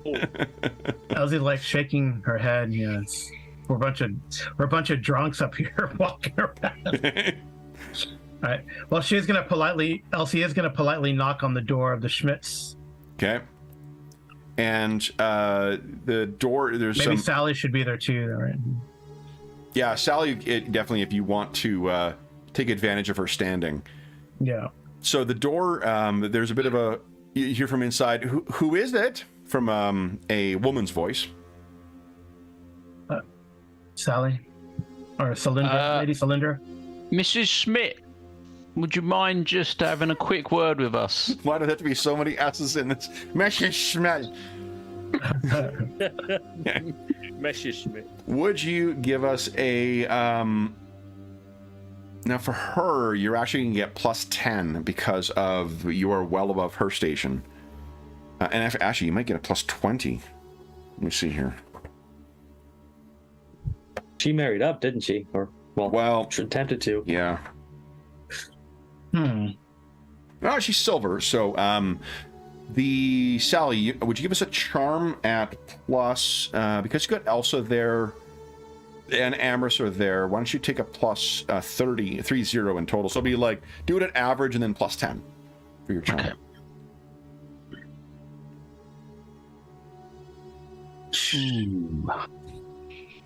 Do you want to spend that fortune point reroll? Or? I think she might not open the door. Yeah, let's spend it. Let's spend it.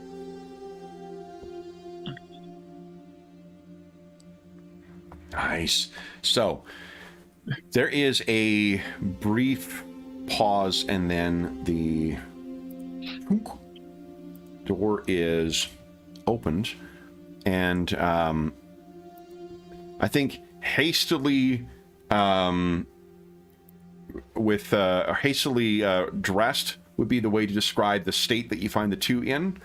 And she's kind of giggling, and then kind of, it gets a look of seriousness when you two are revealed.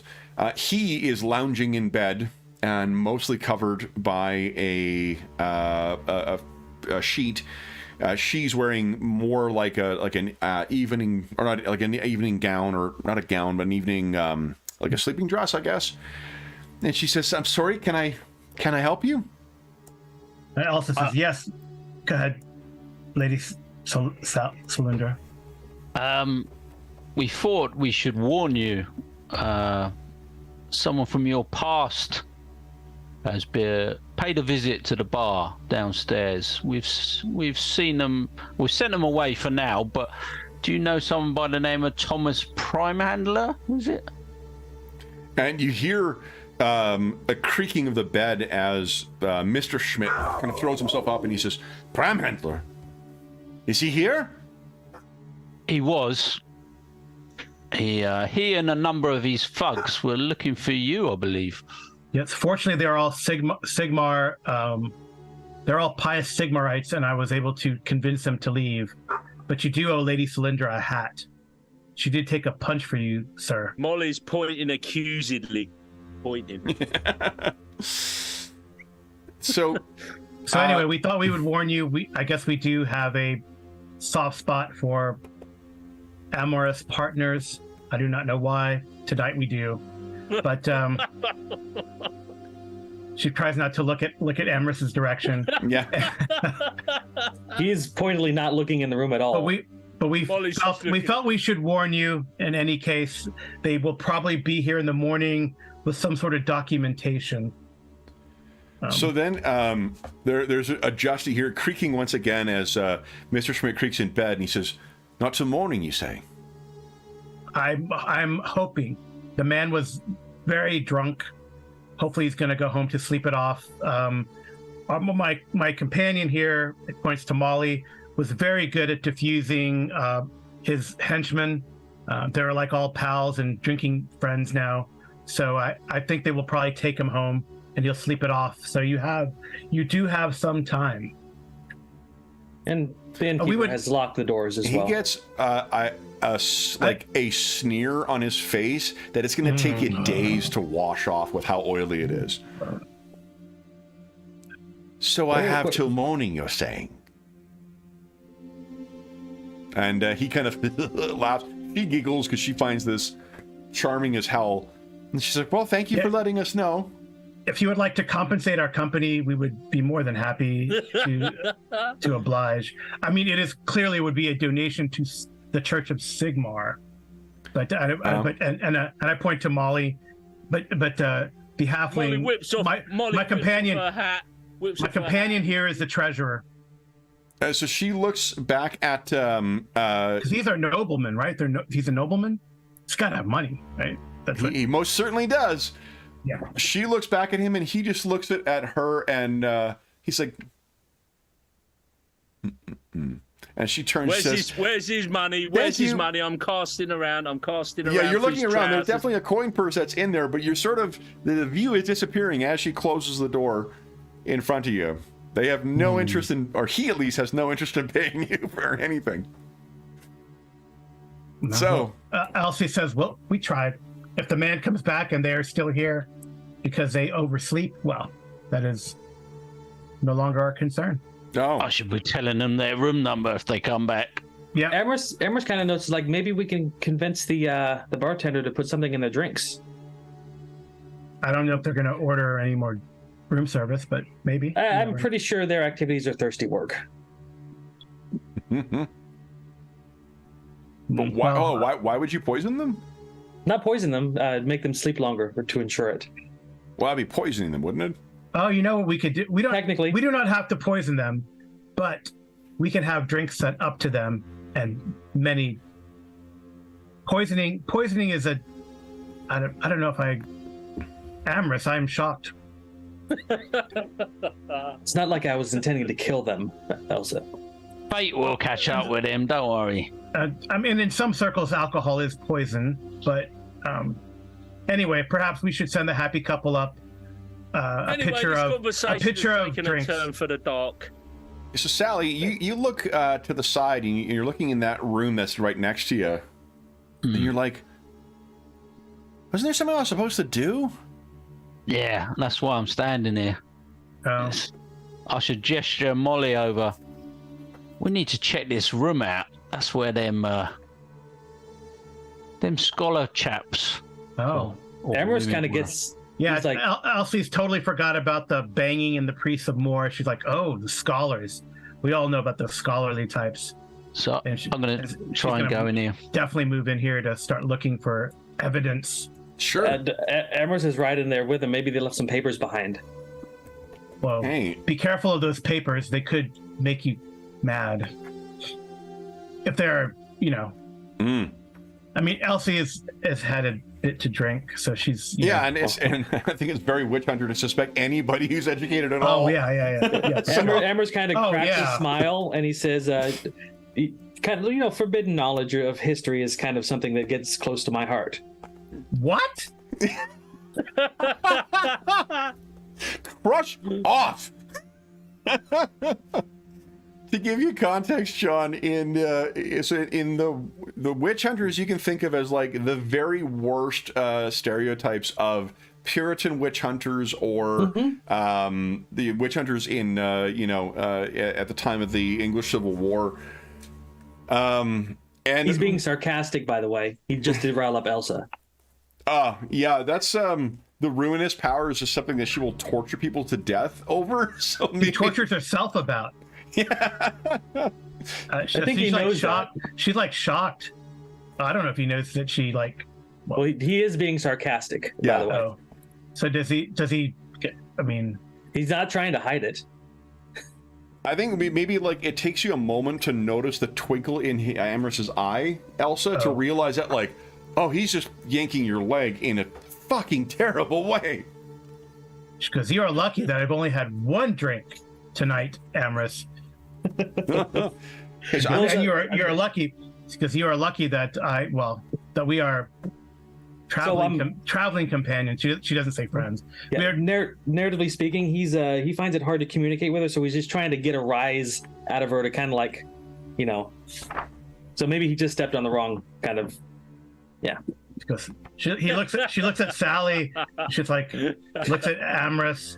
She goes, Lady Salundra, anyway, perhaps we should get to the task at hand. And she starts like rifling through these people's stuff.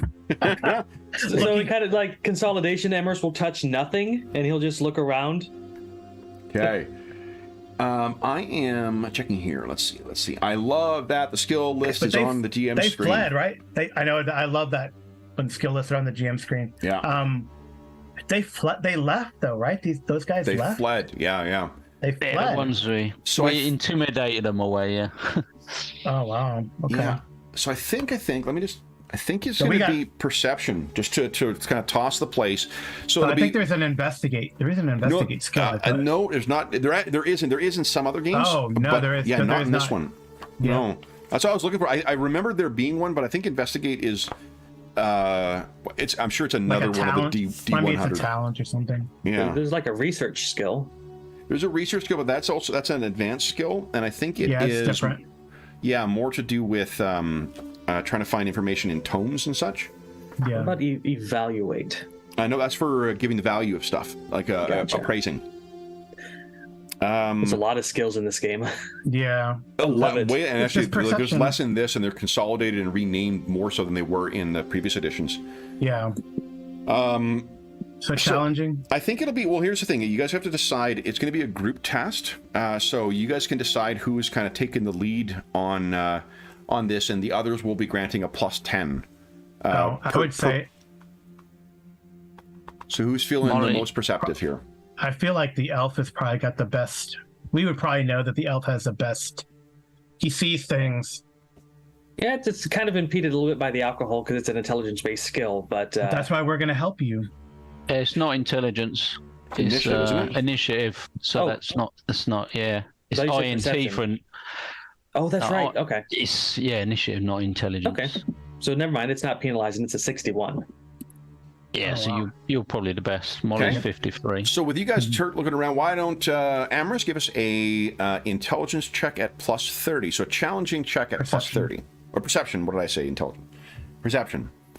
And add 30 to the target bonus. Please, yeah. And let's see what my elven eyes can see. Ooh, only a Good marginal success.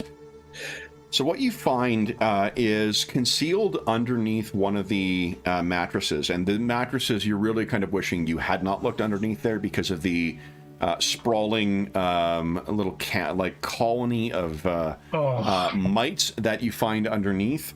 Fascinating. Especially knowing that you'll be spending your night sleeping in probably a very similar type of bed.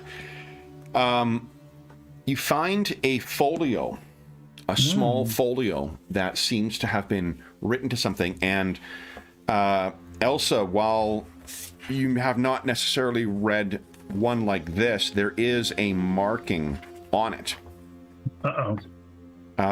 There's a marking of something called the Ordo Ultima. And you can, let's see here, do you have like a forbidden lore or something like that? I have Torture, Witches, Empire, Ubersreich, Altorf. So witches, if they're Yeah, witches.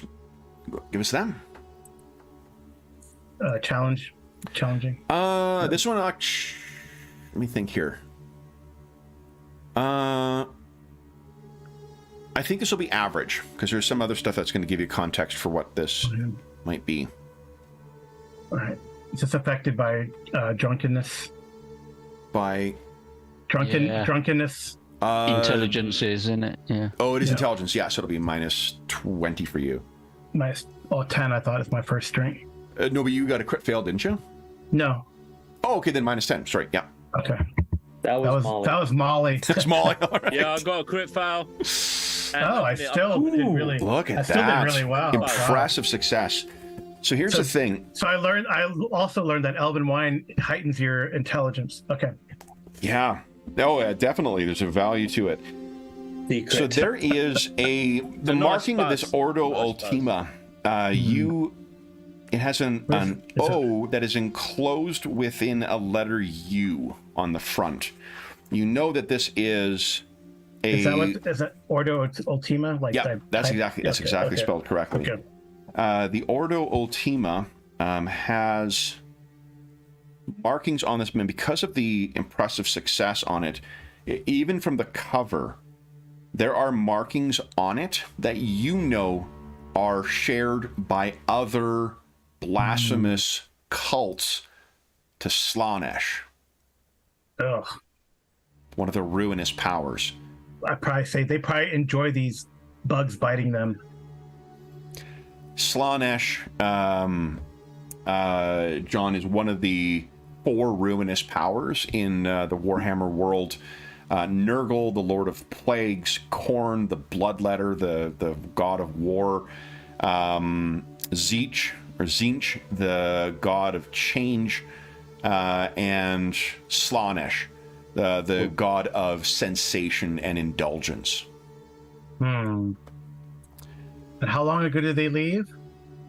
They were chased out about an hour ago, a little more. Well, no wonder they didn't want to have anything to do with me if they're hiding these kind of documents. Well, wait. So who hired you to find them again? The council of the Graven. He's in a room just round the corner. He's offered us 20 gold coin to remove him, which I have got to go and collect. Well, what was his name again? So Elsa's going to look to see if these documents kind of suggest that he is part of this cult. Sure, you look through. We have his name? You do. Gustav, so it is Gustav Reichchandler Esquire. Okay. Look like a heretic to you? Just His in the eyes. From the eyes. He He's a little said shifty. he did say he was being blackmailed by him, so he's worried about something. There is also a what you would know. Carl knows this, but just for John, for your edification, corruption in the Warhammer world by the ruinous powers often takes the form of physical changes. Mutations are seen as the expressions of chaos, and in the world they would think that mutants are more prone to corruption because they I think when I was reading that elves usually don't suffer physical corruption, it's usually mental. Yep. Okay. There's a whole host of very twisted elves who sail the seas, and the elves. I'm trying to remember. No, it wasn't the elves who were responsible for the cataclysm at the warp gates. I think that was a long lost civilization. But I'm telling him. So what do you guys wish to do now? I think we should collect our money. Definitely. Basically, we want to send drinks up to the couple. Yeah, if Molly wants to arrange that, it would be much appreciated. Hey, Okay. hey, Elsa, you think I could look at this book when you're done with it? The portfolio? He's kind of ripping her again. She says, you are walking a fine line there, Amorous. As she almost says attractive, but doesn't. Because as nice as you are, I think this could mar your appearance. Kind of tilts his head, but I've got such fine elven balance, and then stumbles a bit from drinking. Okay. Sally, you're heading down to the lawyer's room. Yeah, I gesture to the people, the rest of the group, to room 3 where this Gustav was. Okay. Up here. Yeah. Elsie's marching right behind her. Okay. She tucks that folio away. Okay. So Just to protect Amorous from corruption, after all. yes. So if you If only she knew. knock on the door, sounds like there's a dog inside. But you knock on the door, and there is a hesitant man's voice from inside. Yes, who is it? And I'll do my drunken whisper. It is me, Sally. I come to collect the coin. Miss von Drakenberg? Yes, it. So he opens the door, and he says, and he sees that there are more people with you than before. Oh, no. Was your mission, was your task a success? We've dealt with the problem. I got some more help. And she looks up and down, and the, grim look of Elsa standing behind her, to down the grinning, kind of wobbly of Molly, and then Amorous standing in the back trying to keep himself composed. Did you let us know, Darren, that he's being blackmailed, or? Yeah. When we was looking for the documents, that's what we were looking for. Any sort of evidence and stuff. I think Elsa's gonna flat out say it. From the hallway, I guess. So I don't know. She's gonna say, "Why is a cult of Slanesh blackmailing you, sir?" Give us an intimidation check, and I'll give you do it at average, please. Okay. Is this it's what's S? S is strength. Yeah, that should be fine. Okay. Oh, he's not intimidated. Okay. Yeah. Well, I mean, Late he is accusation. a experienced negotiator too. So if he services the Graven, like this is not your, draw will for a tradesman kind of guy. So he looks and he says, "What do you mean?" Because they are from we have documentation that these people were from something called the Ordo Ultima. It is a cult of Slanesh. It's a. I don't know. Well, yeah. I guess I don't. Yeah, no, I mean, you say how you like. No, you wouldn't. No, she wouldn't say like in another company. She probably wouldn't be as bold to say this, but it's her passion, right, to root out heretics. So, and the he seems utterly and totally perplexed by it. He's like the Order Ultima is a secret society known amongst students. Oh, so perhaps you were young. I apologize for the accusation, sir. Perhaps you are young and naive, and this Ordo tricked you. But they are a legitimately, well, I have it on good authority, and I point to the Sigmarite symbol on my hat. Yeah, that they are a front for a cult. So I could see how any information they could have that you were a part of it could be damaging to your reputation, sir. And you need not make a roll for this. If you need us to be on retainer, unfortunately, Lady Cylindra did not let me know this further, or they would have been dealt with impunity, because that is what we do. Yeah, but you can see they have been chased away, so they will not cause you trouble. But if you keep us on retainer, well, perhaps you could root them out. And as Elsa starts saying us, I'll be. I don't know the plan. I know, but we were meant to kill him, and I didn't tell Elsa that. So I'll be going. So there is a enormous amount of relief that goes over. I think the fact that Elsa is firm. We have their documents. Right? Hold on. So the fact that Elsa is so firm in her presentation of the way she understands the relationship to be, it's sort of lost on him that you did not kill them. If there's a witch hunter here and she's saying like clearly it was youthful indiscretions that you didn't understand, he's taking that as being like, oh thank God, he doesn't need to explain what he felt had happened. Truly. So he says, Madam Witch Hunter, I am so pleased. And he, races over almost to get his money, comes back and gives you guys the promised 20 gold crowns for this, and says, thank you so much. I cannot speak to, I am myself but a humble servant of the Graven, but I will take your words to my lady, madam. That'd be much appreciated, sir. We are, I would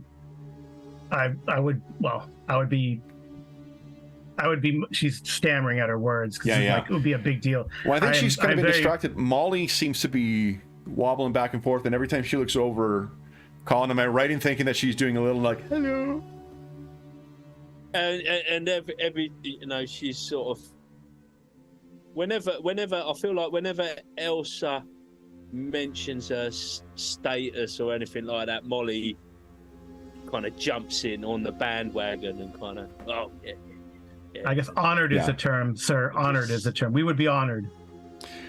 So he says, I will discuss the matter with my lady, and we can reconvene this in the morning. Thank you. Certainly. And Lady von Drachenberg, thank you. I mean, it's Drachenberg, right? Von Draken. Yeah, Drachenberg. Yeah. Lady von Drachenberg, thank you. So he closes the door and locks it, and you guys are 20 gold crowns richer. Yeah, Wow. so I give out 5 gold to each person. Gunner, we cut to him snoring in bed. Yeah, snooze you lose, mate. Yeah. So it is around then when you guys hear a piercing scream from right behind you. Not from room 9, is it? It is not from room 9. The scream, let me get the... There we go. I was moving the door numbers to the map layer here. Here we go. There's room 4. There's 1. Oh, shit. Wrong layer. Go. There we are. It's actually room 4. Like right behind you guys, where you hear that scream come. What do you guys do? Amherst gives a little bit of a start as he looks over in that direction. Okay. I think Elsie's gonna draw her weapons. It sounded like a scream of pain or torture, right? Yeah. Also, do you have a dagger on you? Does she have a? She was trappings. Well, she has her guns, 2 guns, her silver dagger, or silver blade, I think, not a dagger. Oh yeah, there's a dagger. So your dagger is actually gone. Oh, You not the reached down, silvered one. not the silvered one, just your dagger. Oh, my dagger's gone. Oh. Yeah. And that's Molly's important busted because in. when the Molly's- door is thrown open, see if I've got the scene for you guys. There is a servant of the Graven who runs out. But within, where are we here? There we go.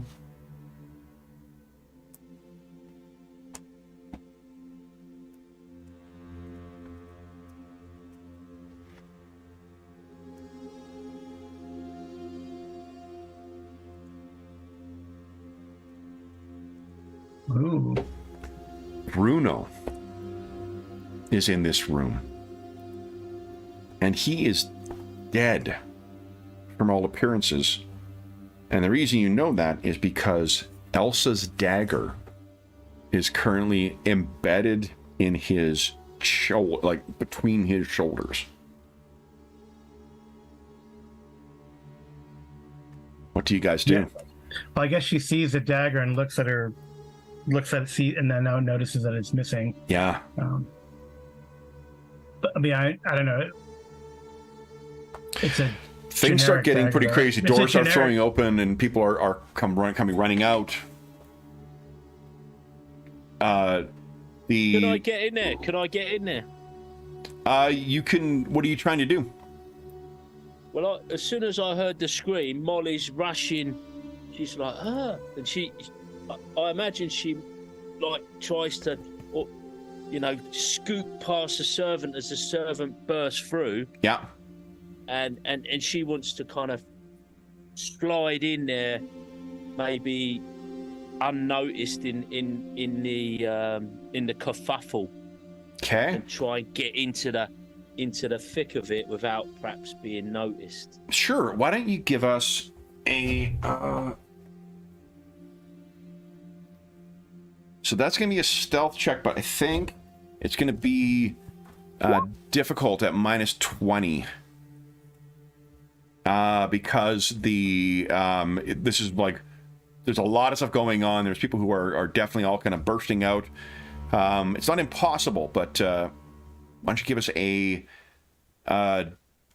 Is that hard? The difficulty is called at -20. -20 is hard. Give us a hard stealth check then, please, Molly. you got under stealth. We've got urban. Yeah, urban. So -20. Oh, is this agility is not affected by the drunkenness? Is it? Agility is, yeah. Dex. Oh, it is. I'll put it back to a challenging then. Okay. To counteract that. Ooh. A good time to spend those luck points you got. Yeah, you got fortune points. Spend one to Is it- re-roll that. Yeah, go on in. Okay. Yeah, I think it's Prudent you get move. those back. Yes. There you go. All right, so Molly, you go racing in, and no one seems to have noticed that you've gone in there, including your companions, Amorous, Elsa, and Now, because you're not there, and because, give us a challenging perception check. And again, that's not affected by your drunkenness. Blom. Oh, Okay. are we making Oh them? no, Or just for Molly. Oh, Molly. Yeah, sorry. just for Molly. I thought you meant us. Okay. Does Molly want to spend a fortune point re-roll that? You get your Better fortune make it points back at the start of each session. We got half hour left. Yeah, spend it. There you go. Oh, I don't- Oh, In receipt of that information. Yeah, nice. yeah. How many times can you re-roll? All right, so that I think re-rolls are only once in this game. Savage Worlds you can re-roll as many times as you want, but let's a good question. Let's double check. I like to think it's once, but I can't be sure. Yeah, I think it's one Yeah, time. because per- you're limited in your resources. You No, spend a I've got- resilience I've got- points, I think. I've got a plan anyway. I've got a plan. Okay, here we go.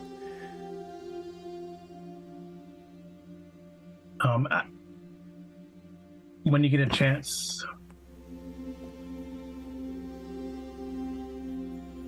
Want to try and do is I want to try and sleight of hand that dagger.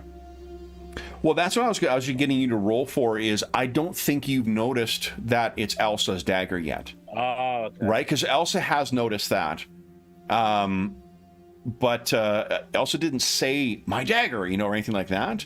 That's why I get yeah, it was an average. Like it wouldn't have been that or challenging. It wouldn't have been that hard to notice it. But I thought like if you succeeded, you would have seen Elsa sort of like reach towards her dagger, and you would have recognized that it wasn't there.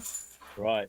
Is it a mundane sort of dagger, or is it flashy in any way? I don't think it's I like don't just think so. yeah, it's not like- her. It's not her silvered blade. That would be yeah. very, yeah. Because if it was flashy, I probably would have clocked it with a view to maybe borrowing it at some point. Yeah, well, and this is something that I think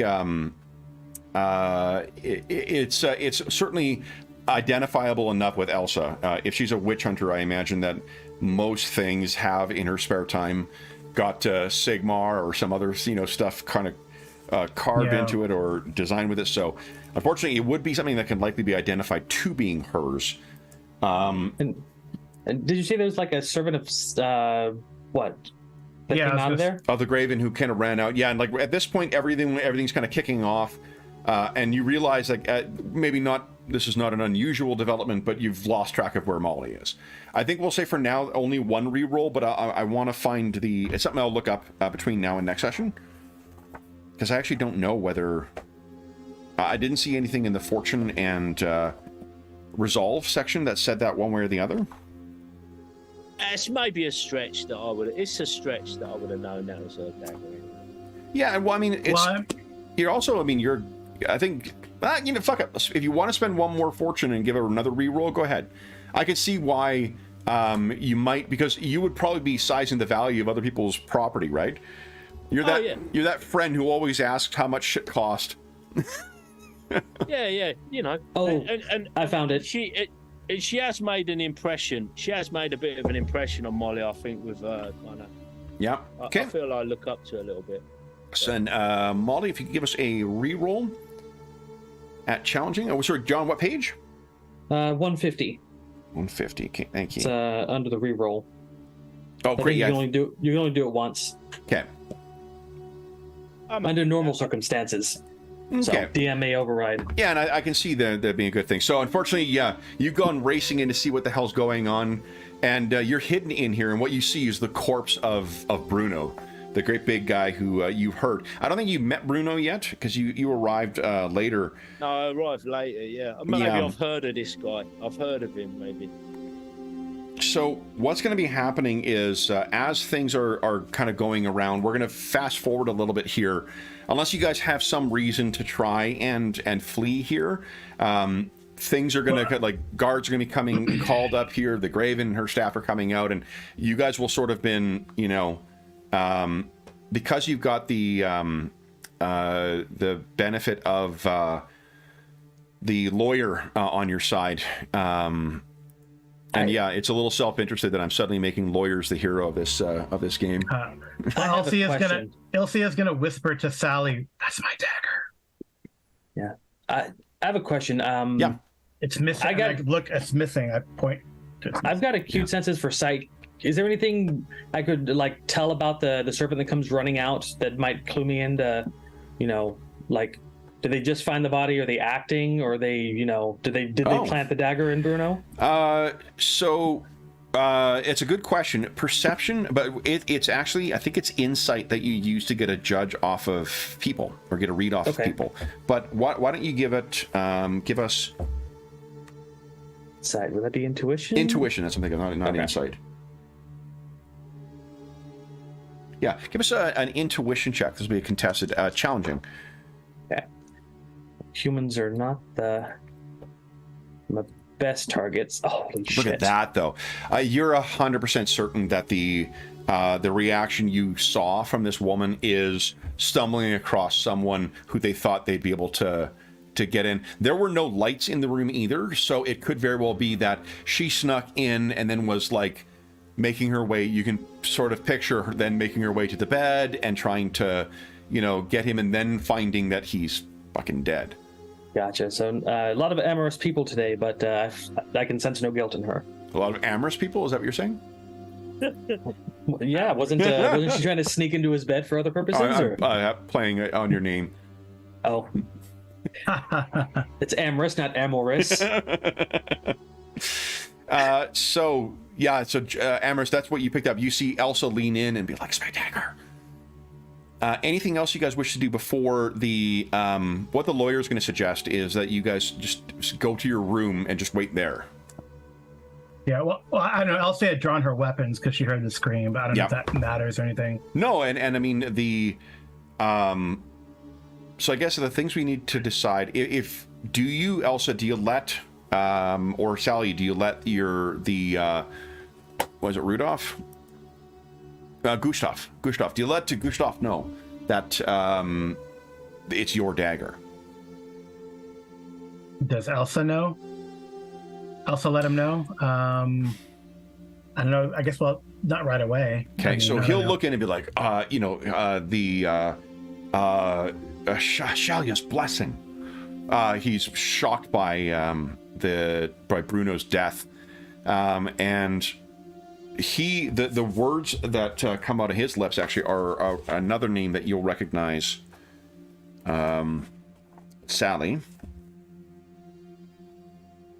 the von Damenplatz.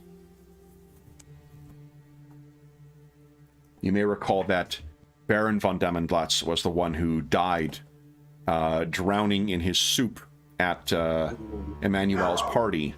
And they're the ones who accuse of witchcraft and poisoning. Someone is very intent for the noble lady to lose her trial by combat. And we've seen no one going up and down the stairs, but we did see a servant go up. Well, I think a servant went onto the roof after the poisoning attempt. So I will mention that to the group, that I did see that servant after that poisoning. See, so maybe Gustav they climbed from the roof. Is saying like, yes, I think, my friends, perhaps you should retire to your room for the time being. Didn't you have a fourth? Is Molly secreted within the room? Definitely. Yeah. All right. Molly will continue being secreted then. Okay. I think my friend has gone back to the bar for another drink. Yes, we had sent her to give the newlyweds some drinks for their happy engagement. He looks a bit confused, and he says, I must meet with my lady about this development. If you could retire to your room. If you could summon the landlady and then retire to your room, we will... Oh, there's so much to do. I'm sorry. And he closes his door, locks his door, and then heads on over to the speak to the Graven. What are you guys doing? I think we will retire to our rooms. Okay. Right. I mean, trying to. So we don't know Molly is in there at all. You don't know where the hell she went. Yeah, we don't know where Molly went. And this is, I mean, Elsie had sent her to. Elsie thinks that she just went downstairs, like you said, to the bar. Yeah. Yeah, that was my guess. Yeah. I think Amorous is more skeptical because Molly likes to get into stuff. But Molly can get into stuff. Molly can get out of stuff. He comes to that conclusion as well. Okay. So what are you guys doing?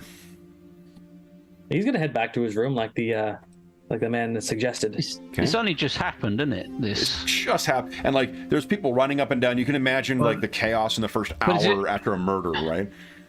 Yeah, I mean, is it just someone's just happened upon it, so we don't actually know when it happened? No. And you guys are not, with this involving a judicial champion of a noble, you are very quickly going to be pushed aside. If you do try to, snoop or anything like that immediately, you are very politely by the lawyer told this is not the place for you at this point. I think it's that servant I was looking for earlier. I think they're not a servant at all. And if you're sharing that with Gustav tells you that is fine. This is not the time. But it makes sense. Like honestly, it's very, it's very true to the situation for you to be drunk and insisting, like, no, man, we got to do this right now. It's like, look, you fucking idiot, go back to your goddamn room. Help is not needed here. Let's retire.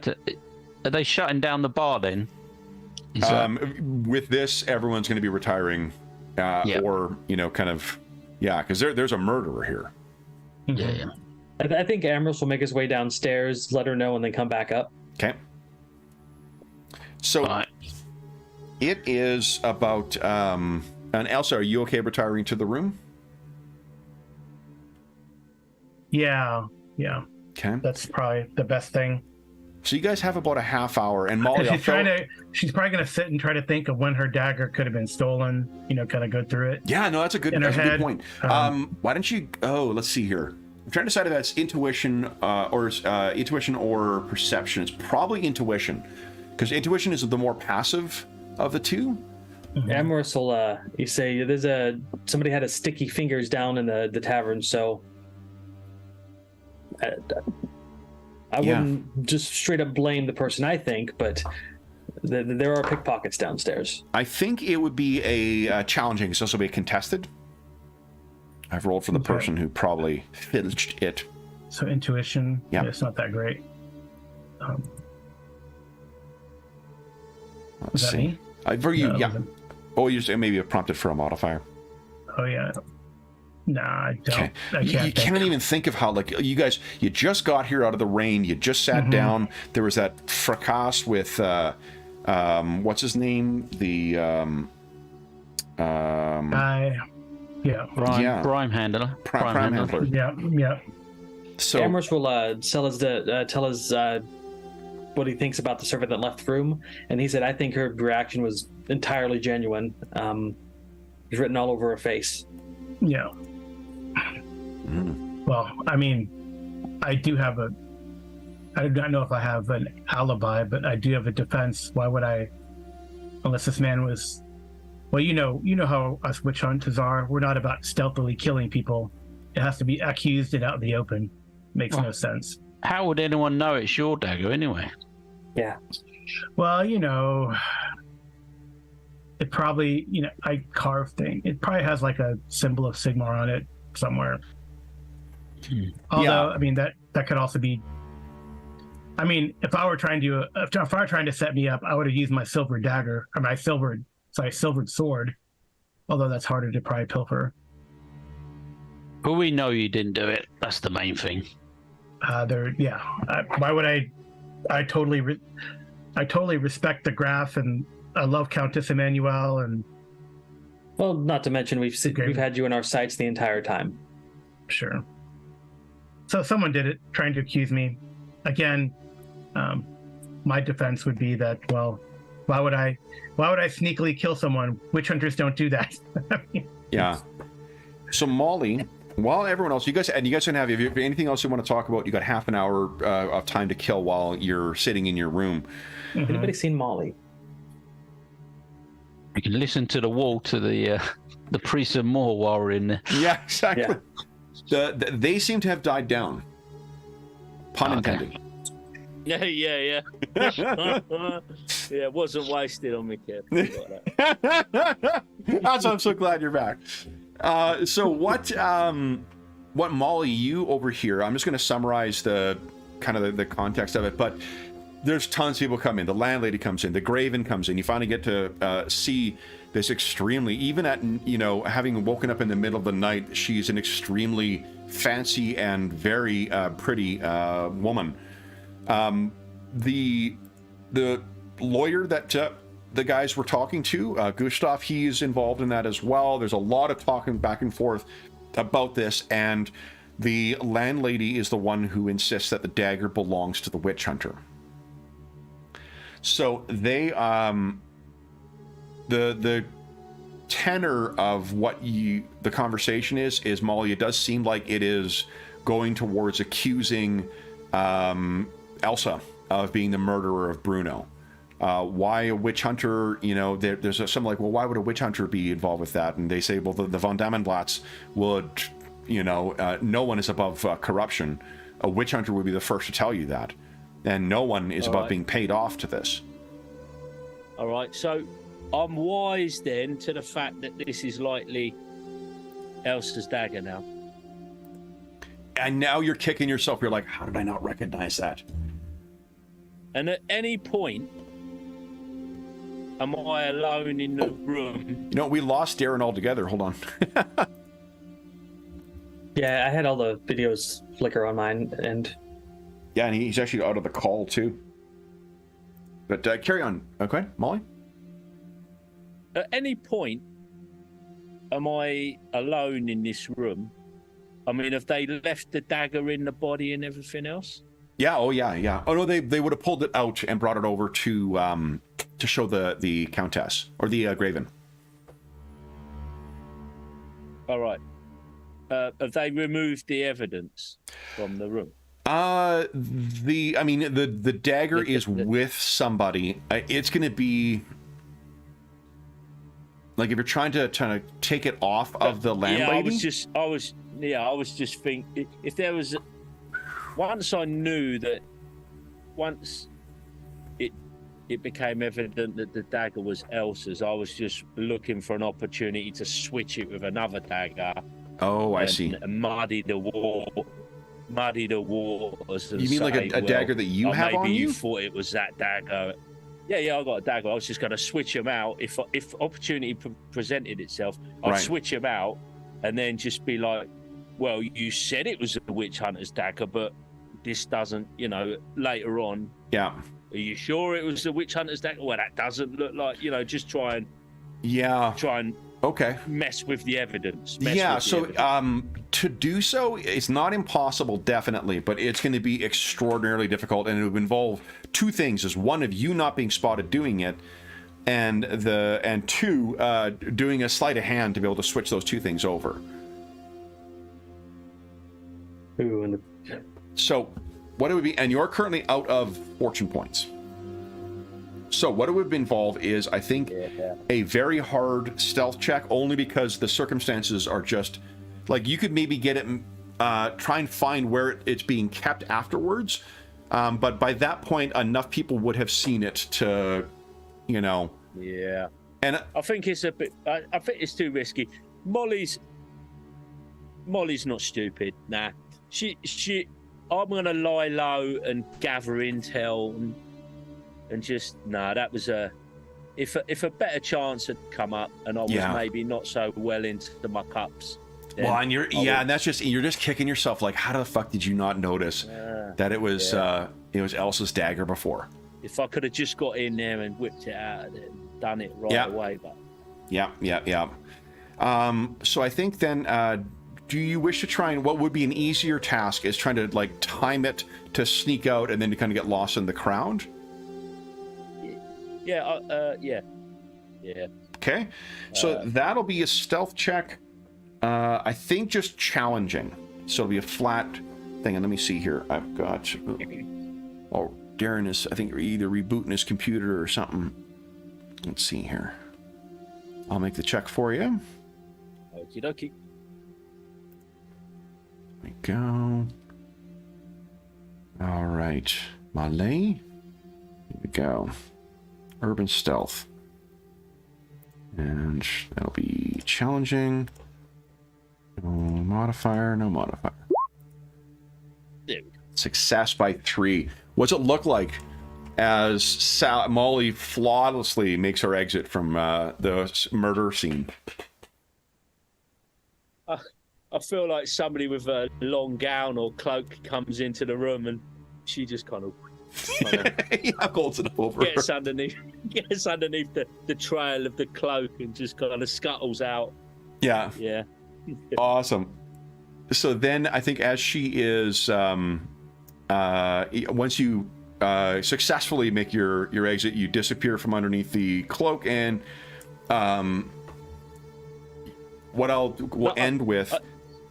I was just going to say, Kev, I noticed on my character sheet a small error there. It says she's 3'1". Yeah. I just want to make the point she's actually 3'1 1/4". Yeah. She's one of those halflings. So what? 3'1 1/4". Yeah. I don't know if you guys, if it's a book that's read in British schools too, but a separate piece. There's always a line out of that I remember where like one of the guys who's sort of like the happy with himself guy is the like supporting character, and the perspective character is the guy who's always like, oh, I'm 6'2", and the guy's like, no, you're 6'1", like just like me, because he's not technically that. And so that's your John Knowles, what do you call it, halfling. Anyway, so Molly, you're actually making your way back, and for those of you in the room, you guys hear a knock at the door, and Darren's back just in time. Here we go. Let's let him rejoin so you can hear the ending. The heartbreaking ending as Molly's corpse is delivered to the... I'm sure that's not going to happen. Who would write that kind of thing? I would murder everybody. Emrys actually, Molly is like a little sister to him, as far as he's concerned. Yeah. It's a really well done bit of having the different characters set up. The Age of Sigmar box set also has that too. Similar thing where you can set up like baked in connections to the other characters. It's fucking smart. That game, while we're waiting for Darren to rejoin too, Carl, like I've only run that one time, and holy fuck, is that a good game? Yeah, it's pretty fun. Yeah. Yeah, it just suffered from like we were playing it during like COVID times, like online. Oh, okay. Some of my home group players don't enjoy that, so yeah. It's what you're going to have a chance. That is going to be, I think, the gaming marathon game. It's at about like an 85% right now. Cool. Because I've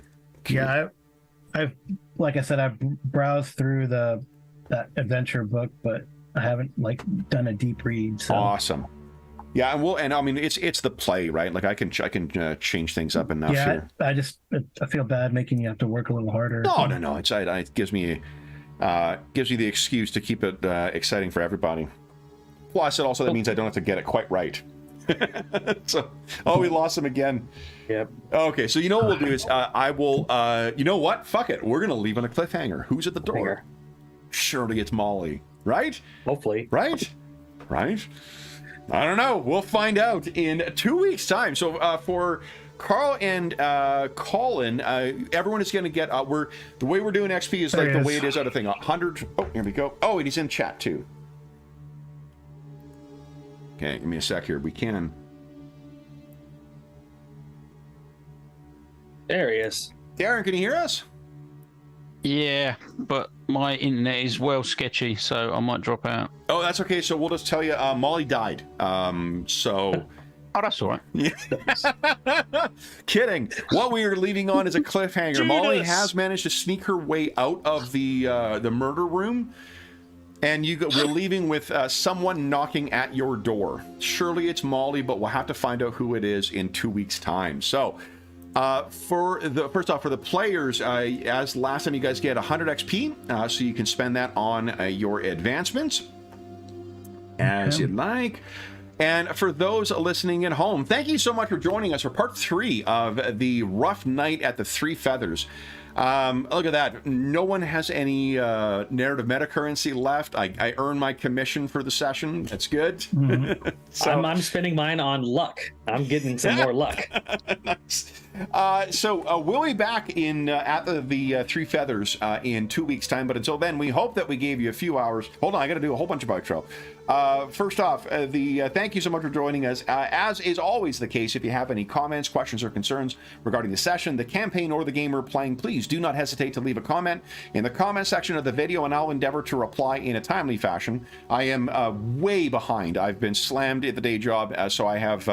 I'm about 3 weeks behind, so if you have left a comment on any video in the last 3 weeks, I do apologize. I'm going to try and get caught up after our charity session later today. I will reply, just it mean that timely fashion may be a little stretched to fit the meeting. There's also a link down below to the Dungeon Musings Discord server where all of us are active. We have channels there dedicated for Warhammer role-playing games, both 40k and fantasy variety, and Soulbound, actually Age of Sigmar for that matter. You are more than welcome to join us over there. In addition, there are great channels for finding a group or GM conversations or, convention information. Just a terrific community is built up over there, and you are more than welcome to join us. There is also a link down below to our friends at Noble Knight Games. Noble Knight Games is the preeminent unionized retailer of hard-to-find and out-of-print RPGs in North America. Not only do they have an outstanding selection of new role-playing games, board games, and card games, they have an unmatched selection of hard-to-find and out-of-print RPGs. If they don't have something in stock that you're looking for, you can often put it on a want list, and then they will send you an email when it is in stock. They regularly restock too, so you're generally not waiting for terribly long for even strange and hard-to-find things. I think they use it to prioritize what they're going to purchase as well. There is also if you are going to purchase anything through there of $10 or more, be sure to enter the code SPRINGMUSER, all caps, all one word, and you will save yourself 10% on your purchase. That will be good until July 1st. If you're listening to this after July 1st, 2023, be sure to check back on one of our more recent videos and you will find what the current discount code is. In addition, there's a link down below to something called Heroes Save Villages, and I'm going to keep my spiel on that fairly light because we have our next charity session. Oh, Anna came in to say hi to everyone. She's excited for this afternoon's session, aren't you? Yeah? Give us a growl. Any donations that go through that link go directly to SOS Children's Villages International, a really amazing organization active in over 130 countries, benefiting over 80,000 orphaned and abandoned children, including ongoing relief efforts in Ukraine and the surrounding countries at the time of recording. We have two small ways of saying thank you to that. One of them is that you get to vote on our charity sessions, and the other one is you get a chance to win some cool gaming stuff in our gaming raffles. You can find information about that on the Dungeon Musing Discord server's Charity Initiatives channel. I will not go into it more because I got to finish prepping for that game, so I'm going to keep that outro short. But as a reminder, all donations through that link go directly to SOS Children's Villages International. None of it goes to the channel or any other middleman. Just goes to help out the kids who benefit from their services.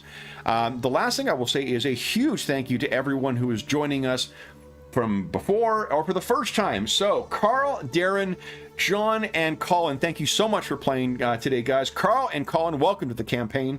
Man, was this a fun session today. Yeah, man. Yeah. So then, thanks for having us, Kev. Nice one. Excellent. Yep. We're always welcome. Then we'll be back in the grim and perilous world of Warhammer Fantasy Roleplay in 2 weeks' time. But until then, we hope that we gave you a few hours to take our minds off the troubles of our world and think about the troubles that our heroes at the Three Feathers are uncovering, which seem to be endless in number. And until we see you again, stay safe, stay healthy, and happy gaming.